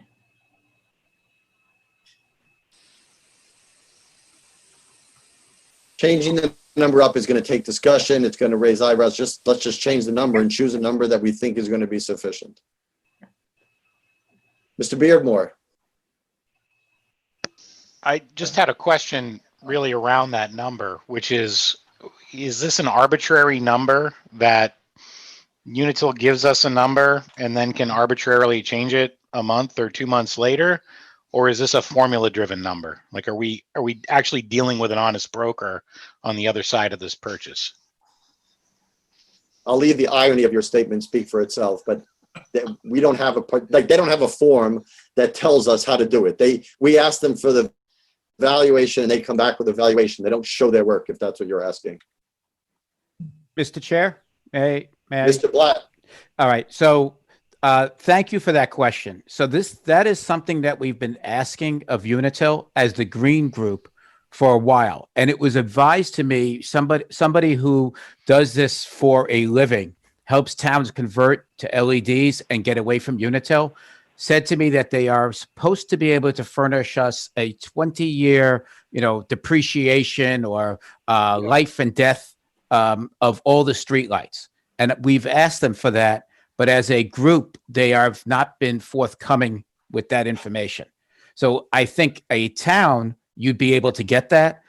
They do claim that they change the streetlights out every 5 years. So there's a rolling 20% of the streetlights are changed each year. Why we were never given the option to change those to LED each year, that is not an option they give us. And why they keep putting in the same crappy lights each time is baffling to me. I was just going to say, I got one sitting right out here, and I don't think that that's changed in my lifetime. Right. I mean, I just. And that's the whole thing. So that's what Unitil has claimed to us, is that the reason why it keeps going up is that they have upgraded, this 5-year upgrade. However, they've never been able to furnish that information to us as to how they calculate that, why, that all they've done is send me to the state site, but that has no data in that site at all, for the town of Lunenburg. Mhm. The other thing is, let me just, you mentioned about deferring. I don't have a problem trying to talk to our coordinator with the green communities, asking their opinion on, well, first of all, trying to find out where the funds come from, and then asking their opinion about next year, as well as, what is the time frame for us to have to own the lights in order to be able to do that. I would hope to have that. I could have that information for Thursday, but I can't at this right now as we sit here tonight. I can't guarantee that. I'd have to. I'm still trying to coordinate with somebody, but Sure. I do understand the concern there. About deferring it to November, because with the amount of times that it took to just bring the idea of becoming a green community to this town and going in front of town meetings, I'd rather be prepared to win than be prepared to lose. Sure. By the way, Mr. Beardmore, did that answer your honest broker?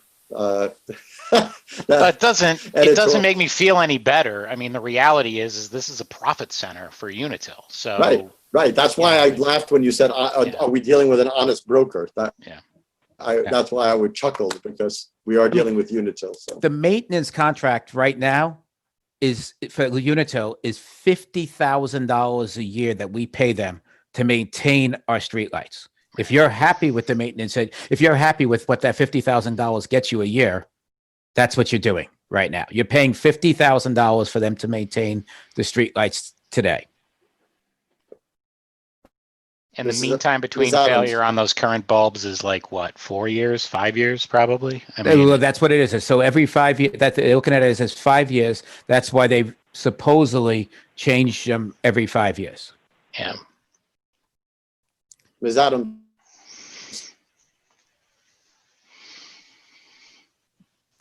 She's You're muted. muted. Heather, please unmute her. Yep, there you go. Okay, unmuted. Yeah, so I mean, I think we're going to have the same discussion at town meeting, and I think it's good that we get some of it out now, so a lot of us can form or change or shape our opinions or thoughts. But I think we'll have a discussion on town meeting, and people are talking about whether or not to defer it to November. And we have done that for a lot of things, appointments, things, everything keeps getting moving. But I have a problem. I'm overly analytical. And I mean, we're in a healthy time of year where viruses and things spread less. We can't predict the future. So thinking that November or any time in the future is some sort of magic time where things will be easier. I think some things we just need to, get back to work on, and whether or not we move it, I think the discussion's going to be re-had either this Saturday or in November. We'll just have to see how the legislative body feels, the town. Mr. That's Jeffries. No, I just have one question. Is it possible that for Unitil to then turn around after we buy these and charge us for having them on their poles? No, it's Unitil does not own the poles. Okay. Does Verizon still own the polls? That is correct. Yes. Great. Thanks. Okay. Mr. Passios. Thanks. Last word. You're killing me, by the way, Mr. Passios. I know, You're really I killing know. me here. I know. Well, first of all, I was going to say Please don't tune do in. this on Saturday. No, tune in Thursday, because I am going to do it on Thursday. Well, The only other comment I wanted to make was that Dave is correct. He knows this Unitil and the whole process better than we do. But I could hear the hesitation in his voice about trying to pull off the purchase and be able to apply for green communities between November and March. Just getting the number that we are working with now took months of prodding to Unitil. So I just wanted to make that point, and Dave's going to work on getting a little bit better verification for that, hopefully by town meeting at the latest. Thank you. okay. Madam Town Manager, I think you can stop sharing the screen and you can pass the host back to me, please. Thank you. All right. So I don't think anybody's, I'll leave it to, I don't think my board is ready to vote on this one way or another, so we're probably not gonna do anything. I'll let you decide for your board committee, Madam Chairman. No, I'm happy to take a motion to adjourn. So moved. So moved. I'll second. Okay, then, all in favor, Ms. Pascal, Yes. Mr. Henshaw, that's a yes. Mr. Beardmore, Yes. Mr. Simeon, Yes. and I for myself. Thank you very much for hosting us, and good luck with the Thank meeting. you for being able to join. Thank you. And thank Bye, you, Terry. Mr. Blatt, as well. My pleasure, guys. Thank Happy you. to serve. Good luck. Great job. I'll say to you. All right. Thanks. Good night. Okay, let's just make sure we have everybody off here. And it looks like we do. Okay. So, moving onward, minutes for approval. I don't think we had any minutes this week. Warrants or action file, any action file issues? I have some action items. Mr. Jeffries. So let's see, into my notes here. So last week we talked about some of the, I spoke about some of the concerns given the current push around the country. So one of the things that I mentioned last week was about trying to get together a meeting with other leaders of different communities. And so I'd like for us to, given how much junk we all get in our inbox as selectmen from so many people soliciting different things, it seems to make more sense for Heather, if we can get Heather to try to coordinate this meeting with the other mayors, Fitchburg, Leominster, Townsend, Shirley, whomever is really interested in having this sit down discussion. So I think that, I think that we should strive to accomplish two things. The first being to identify any kind of racial disparities that are happening in our communities. And then the second, to work on solutions to them as a community with the people, not necessarily in Lunenburg, but also the surrounding towns. There may be opportunities where, to share best practices, share best ideas, and to also provide mutual support to one another. So that's one request, but yeah, so that's one action item that I'd like to see some movement on. What do we think about that? On its face, it's hard to be against that. Not looking to be against it, but I mean, obviously, anything we can do to get things to move things forward in a positive direction, sure. Okay. And I think I agree. given the current circumstances, it may be tough to get the other towns and mayors who have much bigger cities and much bigger issues, getting everybody together, maybe smaller towns, but I'm willing to try to open it up to whatever we can, I guess. All right. And then I also think another important piece of this is as we have these discussions, Lunenburg has an excellent police department, and we are in looking at some of the data, hearing about some of the data, we're doing really good, and we are not contributing to these racial issues. But I think it's also important for us to start receiving reports of the demographic data from police departments. And certainly I think that is part of the discussion with other communities to really just talk about what we're doing with that data, how that's being shared with one another, just so we can kind of be proactive in sharing the best practices that we're doing here in Lunenburg, so that way that carries over to other communities. So I just want that to be just a piece of that discussion as well. And what do you, I guess I'm not understanding exactly what you're looking to get and in what format and to what end. Yeah, no, I think for now, I'm not overtly asking for any specific information, but I think part of this discussion is going to be a review of demographic data on police and arrest records. And that I would expect that if we're having a conversation about racial disparities, especially when it comes to law enforcement, that a chunk of that discussion is going to center around looking at demographic data. So just, getting that, from what I already know, we don't have a problem in Lunenburg. But I think that it's just important to note that that is something that will likely be reviewed in any kind of meeting with other community leaders.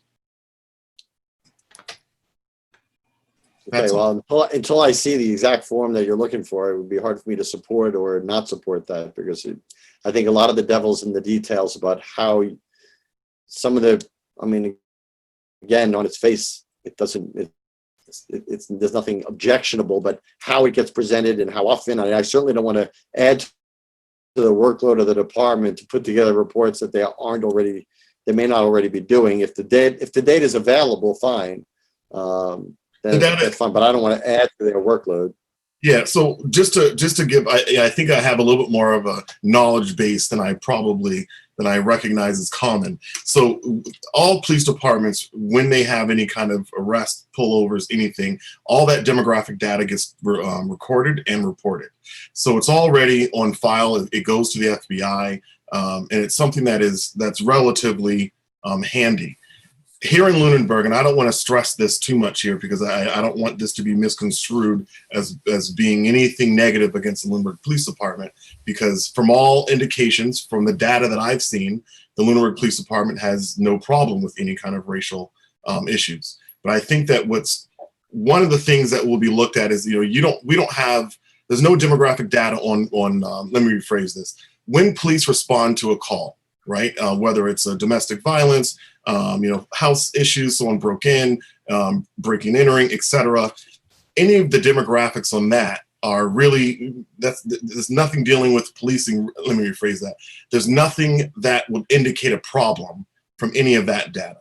The data that would suggest a problem is anything that is where police have discretion. So that would be the pullovers, and then the demographics of the people who are getting pulled over, for example, the referrals to charges. It's that type of data that is in all this movement is something that I think we all need to look at. Not necessarily every meeting. I'm not saying that we need to do this monthly, but I think that as with community leaders, I think it's important to talk in the other towns about how we're going to be presenting that. So that way, A, we don't have this movement that says defund the police, because I do not support that at all. And B, that, we're moving in a positive direction. So that way, if we see these disparities, you see a town like Lunenburg that has an extremely low arrest rate for minorities, and you kind of share these practices, and we have Walmart, and we have a lot of people who come into town. So there's opportunities then to probably share what we're doing. So I mentioned this all to say that I would imagine that any kind of discussion we're having about racial disparities, that this would probably be the data that we'd want to look into. I would say I'd want to hear from the chief of his idea on this, because I think that input will be valuable, and I think this topic, you bring it up here, we can look to have a fuller discussion on an agenda item at some other point, but I'd like to know that the chief's input on this, what he feels about that request or suggestion. So, and again, the suggestion is to talk to other community leaders and about. No, you said that was your first suggestion, and this would be. Then you said you wanted data. Then you wanted reports about demographics, about arrests and everything. So no. I said that I did not. To clarify, Tom. Okay. I did not say that that's what I'm asking for. I said that as part of the conversation with other community leaders to address these things, that I would imagine that this would be the data that we're going to need to also look into and talk about. But the two are combined. Okay. Any other action file issues? Yeah, just a McQuaid. question. Yep. Heather, are the playgrounds open yet, or are we planning on opening them, or what's the story? They are able to be open under phase 2. Are we going to officially do that, or do you have thoughts on that, plans? Yes. Yeah, they will be open. The playground and the basketball court. Okay, thanks. What about the town beach? the that's in my report as well, is the Parks Commission met on Thursday and is delaying a decision on that till July, based on all the added requirements to open the town beach. And it's a pretty small space too. Yeah. That was part of it. Not Okay, much meat, really. any committee reports? Right, Madam Town Manager, you have the spotlight, the dual report time. I'll start with a regular report, announcement of existing vacancies. There are 2 alternate vacancies in the Agricultural Commission, 1 vacancy in the Americans with Disabilities Act Commission, 1 vacancy in the Architectural Preservation District Commission, 1 vacancy on the Finance Committee, 1 vacancy on the Open Space Committee, and 2 associate vacancies on the Zoning Board of Appeals. An update on the CARES Act reimbursement submittal. So on Wednesday, June 3rd, we submitted a reimbursement request for CARES Act funding in the amount of $147,421 for costs incurred or expected to be incurred in fiscal 20 for unbudgeted expenses related to COVID-19. Our total amount of CARES Act funding under this program is $1,027,771. And I was on a weekly briefing today with the state, and the DLS Commissioner Sean Cronin said those wire payments were approved today and we should see the money in the next week or so. So very fast turnaround. It's good to see. Update on the special acts for Lonnie Orchards and the town charter. I contacted Representative Hayes' office about the status of the special act for an additional off-premise wine and malt license for Lonnie Orchards. And that bill is in the 3rd reading in the House and is expected to move forward to the Senate. I also inquired about the status of the town charter and heard today from Senator Tran's office that the special act to amend the town charter was approved with a few corrections and was reassigned bill number S2754. It is now heading over to the House side on Thursday for an expected approval, and their office will update me once it is approved, and I will update. Let me ask a question at this point. So we had 2 articles for this special legislation regarding wine, malt and wine licenses. One was for Lanny's and one was for an additional one. Does that update from Representative Hay include both, or otherwise, where does the status of the other one?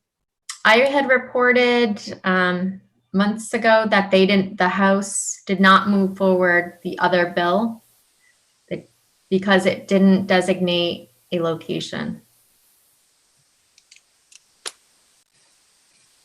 Okay.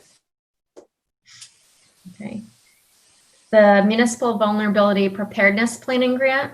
A draft of the Municipal Vulnerability Preparedness document has been added to the website and is posted on the town Facebook page and can be viewed on the website under the News and Announcement section, as well as the Planning Board's page. The public listening session to hear input and receive feedback on this draft plan will be held at the Tuesday, June 16th Board of Selectmen's meeting at 7 p.m. Annual town election vacancies and advice from town council regarding Board of Selectmen involvement. Town council was consulted regarding any legal or problematic issues with the Board of Selectmen announcing or posting those running for write-in campaigns for vacant seats. And a copy of town council's opinion, once received, will be provided to the board. And right before the meeting, I received that opinion. I didn't have time to read it myself, but I forwarded it to the board and uploaded it to the Google Drive. Okay. Route 2A, Route 13 intersection update. I contacted Mass DOT about the status of the work order for the Route 2A, Route 13 intersection. And our contact replied that she would check in with the district traffic maintenance engineer who manages the traffic signals and will update me when she hears back from that person. Other meetings, events, and other announcements. The Finance Committee is having a meeting via Zoom on Thursday, June 11th at 7 p.m. The annual town meeting is this Saturday, June 13th, the middle high school auditorium, starting at 9 a.m. with check-in starting at 8. The Board of Health has a meeting via Zoom on Monday, June 15th at 7 p.m. And the annual town election is on Saturday, June 20th at the TC Passios building from 7 a.m. until 5 p.m. About the election, do we have any written procedures from the town clerk that would advise people, A, who are running for write-in campaigns, and B, for people who want to vote for write-in campaigns, what the proper way to put in that person's name? I mean, do they need an address? Is there a way to get that information out so that through social media, not necessarily through the town, but the town clerk can say, listen, anybody interested in running, this is what you have to do, or anybody interested in voting for a write-in campaign, this is how you properly do that. Do we have that, a document that has that information? I asked the town clerk for that information because there's nothing on the website. She forwarded a document to me from the Secretary of State's office that I then forwarded to the people that I was aware that were doing write-in campaigns, so they could, if they weren't already given that information, which they may have if they approached the town clerk, I'm sure she gave it to them. But so they have that, those people that I'm aware of have that information. But Did you forward that to us as the Board of Selectmen? yes. And if not, can you please? I can. Yeah. Okay. I just want, I mean, it's hard enough without any caucus and without people, most people not being able to fill out nomination papers, that there are people wanting to run or run for re-election or run for a new seat. It's good. It's hard enough for them to get involved. And now I want to make sure that people don't write them in the wrong way so that their votes aren't counted. That would be pretty horrible. Ms. Adams. Sure, I just wanted to ask if there's any plan on when we rebroadcast from town hall, not necessarily in a way that is, completely, it's still broadcasting. I'm not sure, like, is there any plan for us returning to regular meetings? Not at this time. Interesting. We can have town meeting, but we can't have meetings in town. I know, and the irony is last week we all had to go in to sign something that if we were all there, we could have signed. Right. The challenge is over time, though, have the supplies. When we reopen, we need sufficient supplies to maintain that every day and to have proper cleaning procedures every day for that number of people. Oh, I just mean us broadcasting and meeting together, like it doesn't mean necessarily that we wouldn't still, I think with Zoom, we could all be at a meeting, just us, even distanced, and get to a point where we're communicating a little differently. As I sit here now, I think a lot of people have Zoom exhaustion and things are so abstract. It'd be neat to put little pieces of the puzzle back together, or at least have that as part of the action plan being discussed, like, in July, even if it's just the selectmen. I think if we're sitting distant and we're together, we could broadcast the selectmen and still handle it over Zoom, because I've had work presentations where there's a couple people together, presenting, and then everybody else is still in Zoom. It was just a thought that I had. I found it ironic that I took a special trip to town hall last week, and we all did, where if we were at a meeting, we could have signed it anyways. So it was just a thought. We are working on. And I agree, Katie, it's a different meeting when you're together.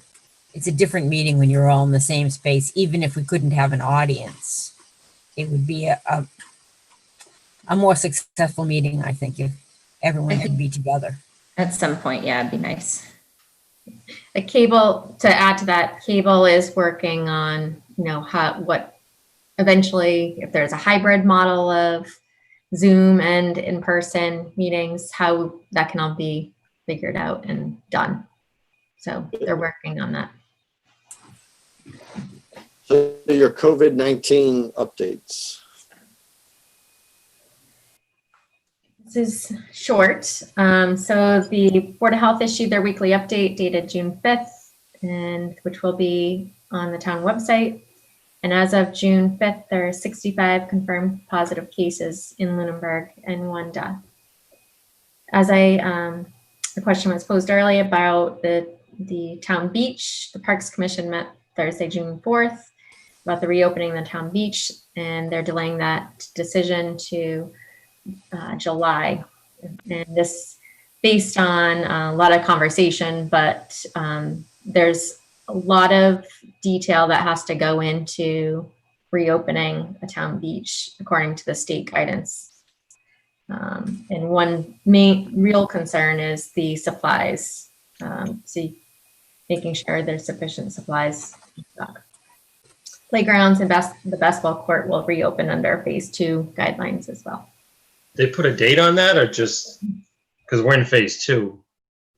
So for playgrounds, yes, they should be able to be open now. And I'll check tomorrow to make sure that we can remove any signs if they're still up there. Yeah, Facebook post or something like that would be good too, so people are wondering. Yeah, it's tough. This guidance comes out in a matter of days of reopening. So it's trying to digest all of this information very quickly and make sure we're meeting all the requirements at the same time. Sure. Reopening town facilities. We reopened town facilities on June 2nd for employees. And we are open to the public by appointment only right now, starting yesterday under phase 2. And just would like to again stress that we just want to ensure that we have enough sufficient cleaning supplies on hand. And there are areas in the town building that you're not able to social distance within hallways if there were public visiting 2 different offices. So all things we're taking into consideration. An update from the senior center. They had their first drive-through coffee and donut event today, and it sounded like a success. It was from 9 to 10 a.m., no appointment needed. And this will be held every Tuesday from 9 to 10 a.m. And Thursdays, they will have a drive-through brown bag lunch, which it does need to be, you need to set that up by appointment only with the Eagle House. And that is Thursdays, 12 to 1 p.m. every Thursday. And on Fridays, there will be a drive-through ice cream and lemonade from 1 to 2 p.m. and no appointment needed for that event. So starting in July, there will be limited programs in the building with 10 or less people. There will be a grief support group once a month, a stretch and tone class on Tuesdays starting July 21st at 1 p.m. and movie events on Wednesdays starting July 22nd, 1 p.m. Those are all my updates. As of now. Thank you. I have a question. In previous summers, the senior center was a place where people could go to cool off if it got really hot on summer days. Are there any plans to do that this year? At this, no, not at this moment. So July was the introductory programs that are being running in the building. Thank you. Any other questions for the town manager? Okay, upcoming meetings. Obviously, this Saturday is the town meeting. Check-in starts at 8 a.m. Meeting starts at 9 a.m. There'll be, if you want to know all the particulars about how the layout is and what the requirements are, given all the governor's orders for such events, they are posted. They will be posted tomorrow on the website. Is that correct? Yes. Okay. And you can review this meeting, of course. We've discussed many of them. I reviewed that with the town manager And the committee that put that together involved the town moderator, the town clerk, the Board of Health agent, the town manager, public safety, the police will be part of that whole thing. So it was a full group committee discussion about how to come to the plans, and everybody was satisfied that we're following all the necessary orders to do that. And what we need from everybody else is just cooperation in following those rules to make this go smoothly. And I have every confidence that it will with the townspeople. Next Tuesday will be our selectmen meeting. And then, of course, on the following Saturday, June 20th, will be the town election, which will be, as the town manager said, at the normal polling place, the TC Passios building, from 9 a.m. to 5 p.m., I believe. So any public comment from the public? Mr. Beardmore.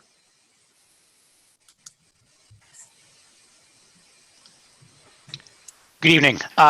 Couple of comments. First of all, great job to the entire town who participated this past weekend in the protest and event that was held in the center of town on Sunday. I was very proud and can't say enough about the way people conducted themselves safely and just a great job all around. I'd like to ask the town manager and from you, the executive board, if we could pay some attention to a different kind of public safety over the course of the next couple of months in Lunenburg. The safety on our streets, particularly when it comes to our children.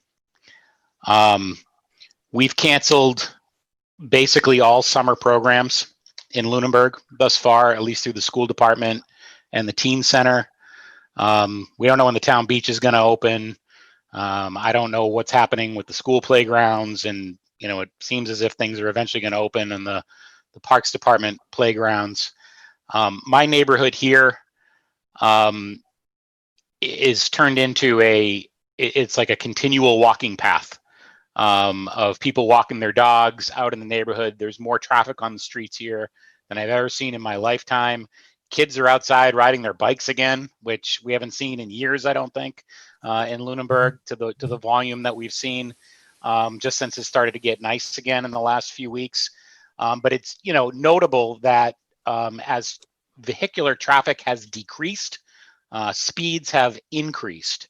I was on 495 the other day on my motorcycle and looked down at my speedometer, and I could not believe I was moving with traffic at well above 85 miles an hour. Obviously, we're not hopefully doing 85 on the streets of Lunenburg, but vehicular traffic speeds have increased. And I would ask that we're doing whatever we can through law enforcement, through communications, through social media, through the DPW and whatever means they can to reduce the speeds on our streets and do whatever we can to keep our kids safe this summer because they're on our streets. Thank you. Thank you. Any other public comment from the public? Public comment from the board, Mr. Jeffries. Yes, good evening. So I want to have a follow-up to my request earlier, and this is, that was kind of to the board, but really I want to talk to the people at home, the citizens of town for a little bit. A lot of the things that are happening right now, I think a lot of people understandably are asking questions, and there's a lot of opportunity, unfortunately, for polarity. And I think that what is, a couple of things to note here is, I spent a significant amount of time as a military police officer during the course of my time in the military. And what we're seeing and how I perceive everything that's happening around the world, in addition to what I mentioned last week, is this is not a war on police. I think it's unfortunate that things are come across that way, but really what we all are trying to accomplish here is that we want to be in a society. We are in a society, in which Black people are being left behind. Now, I don't want to say that broadly because it's not true broadly. What's true is that people have a very different experience as an American because of the color of their skin. And it's that unconscious bias that develops because of that. It's manifests itself in different ways. And one of the ways that it's manifest is in the discretion that police officers exercise. So, we all have a part to play in looking at these answers and looking at what we can do in our communities. And it goes beyond just race. This isn't just about skin color. That, we have an economic system that doesn't work for everybody. And I'm a capitalist like the next person. If you have a great idea, you should be able to make money off that great idea. But I think that what we have to do as a society is we have to start addressing more accurately and more meaningfully how we're going to work with the people who are disenfranchised for different reasons. And so some of these solutions start with broadening our sense of what community means. That community is not just our street, it's not just the neighborhood, it's not just our town. That, it's also the towns around us. Every department, whether it's the police department, the town manager, every government agency already interacts with other towns and communities. And so it's important for us as an executive to do the same. In many ways, through MRPC, MJTC, we already do that. But it's important for us as executives and on our board to interact with other communities. And it's important for people at home to also increase what community means for you. There are common problems, and for those common problems, we can find common solutions. So as we think about how we're going to move forward, what I think is really important here is it's important to be forward thinking. Earlier today, I mentioned that looking at demographics, racial demographics is part of this discussion. It has to be. But I'm not interested in going back to 2018 or even 2017 and looking at police logs and police records. What I'm interested in doing is having this conversation going forward and having a forward-thinking process with other communities around us to say, hey, we have problems here. And if there are things that are within our power to change, let's change them. So that is where, I'd like for all of us to think about those people that are, and I'm a Christian man, so I certainly believe that we have a duty and a responsibility to treat others as we want to be treated. But I think we need to live some of these beliefs that we have. It's not enough just to say we believe it, our actions. We are what we do. We are what we do. And we can be, as Gandhi said, we have to be the change we want to see in this world. So that is where, I certainly want to work with everyone in the town on. I'm obviously unable to do it myself, but I challenge us all to look beyond our own lives during these times of difficulty and times of struggle and say, you know what, I may have a little bit more food in my fridge. Maybe this is a time to donate that. Or, you may know that there's a family struggling down the street, and when you go to make your spaghetti tonight, give them a call and drop something off. That, we just have to do more and look beyond the screens, the tablets, and our own wants, and really just be more mindful of the things that and the needs of others. So I encourage us all at home to take this. We already know all this, but now just seems to be the time where we really need to start doing something about it.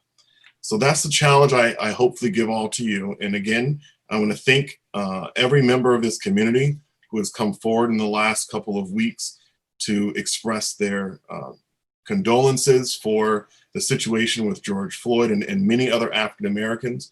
I want to thank the town for this becoming part of the social dialogue. That, yes, Lunenburg is a majority white community, but race is just that. It's just skin color.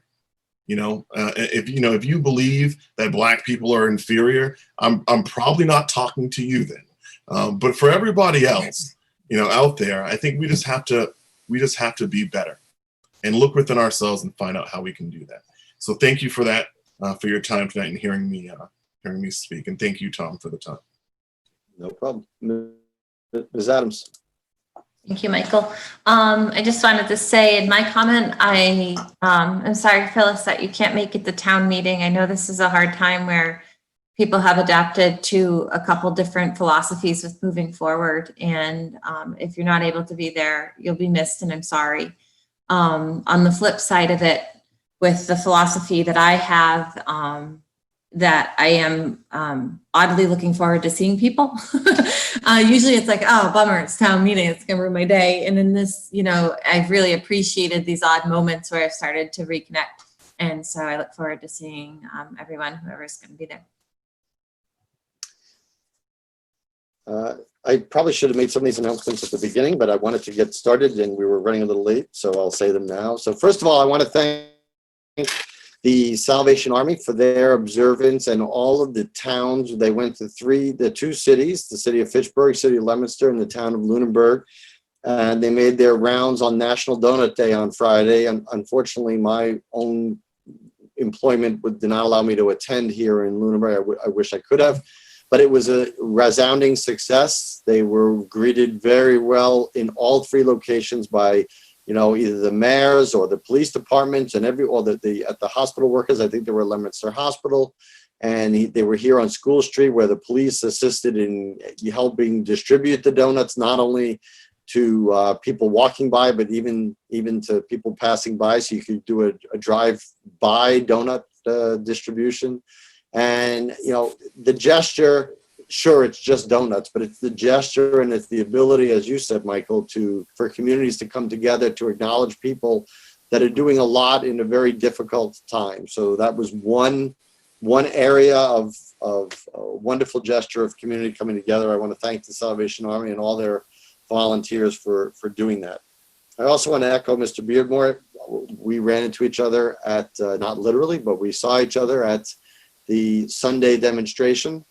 And it was a very well-organized, I hesitate to use well-behaved, but I mean, it was people coming together for a cause, doing all the things they were asked. There was nobody, it was probably about 250 to 300 people there.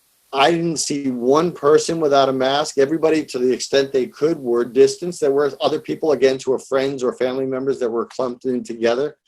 But it was peaceful. It was a strong statement. It gathered an absolutely fabulous support from people driving and walking by or bicycling by. And at the end, they ended it, and it was all organized by young adults from Lunenburg, and I couldn't be prouder of them for doing this. And it ended with an almost 9-minute moment of silence in observance of the time that George Floyd had a knee on his neck. And if you haven't done that, if you haven't knelt for almost 9 minutes, and we were asked to raise our fist, that's a long time. And it was hard not to be struck by that amount of time when you think about, we're just voluntarily kneeling and lifting up our arm and holding up your arm for 8 minutes. To be in the position of Mr. Floyd, it really was eye-awakening in a way that only that participation could, the revelation that participation could bring. So I want to thank everybody for doing that and the message it sounds. And I know that what we did here is echoed around the country and around the world. And as Mr. Jeffrey said, I really hope something gets done. Today, I came across a speech by James Baldwin in 1965 that he gave at Cambridge University in a debate about similar situation, which was now 55 years ago. And I encourage people to look it up on YouTube and play it. You will never hear a more eloquent way of saying what he said and about what that experience was for him growing up. He was about 40 years old, I guess, in 1965. And here we are 55 years later, and it's the same thing. So hopefully this movement gets something to be done around the country and around the globe. With that, I thank you for your indulgence in listening to that. I would entertain a motion here. Make a motion to adjourn. Second. Or a second. All in favor, Mr. McQuaid, Aye. Ms. Adams, Aye. Mrs. Luck, Hi. Mr. Jeffries. Aye. And I, for myself, I encourage people to come to town meeting. I hope to see you all with the proper distancing and projections and masks and everything, and good discussion. hopefully a very short meeting. And in the meantime, please take care of yourselves and take care of each other. Good night. I've heard this thing that people feel compelled to wave at the end of Zoom meetings. Bye. Good night. Good night.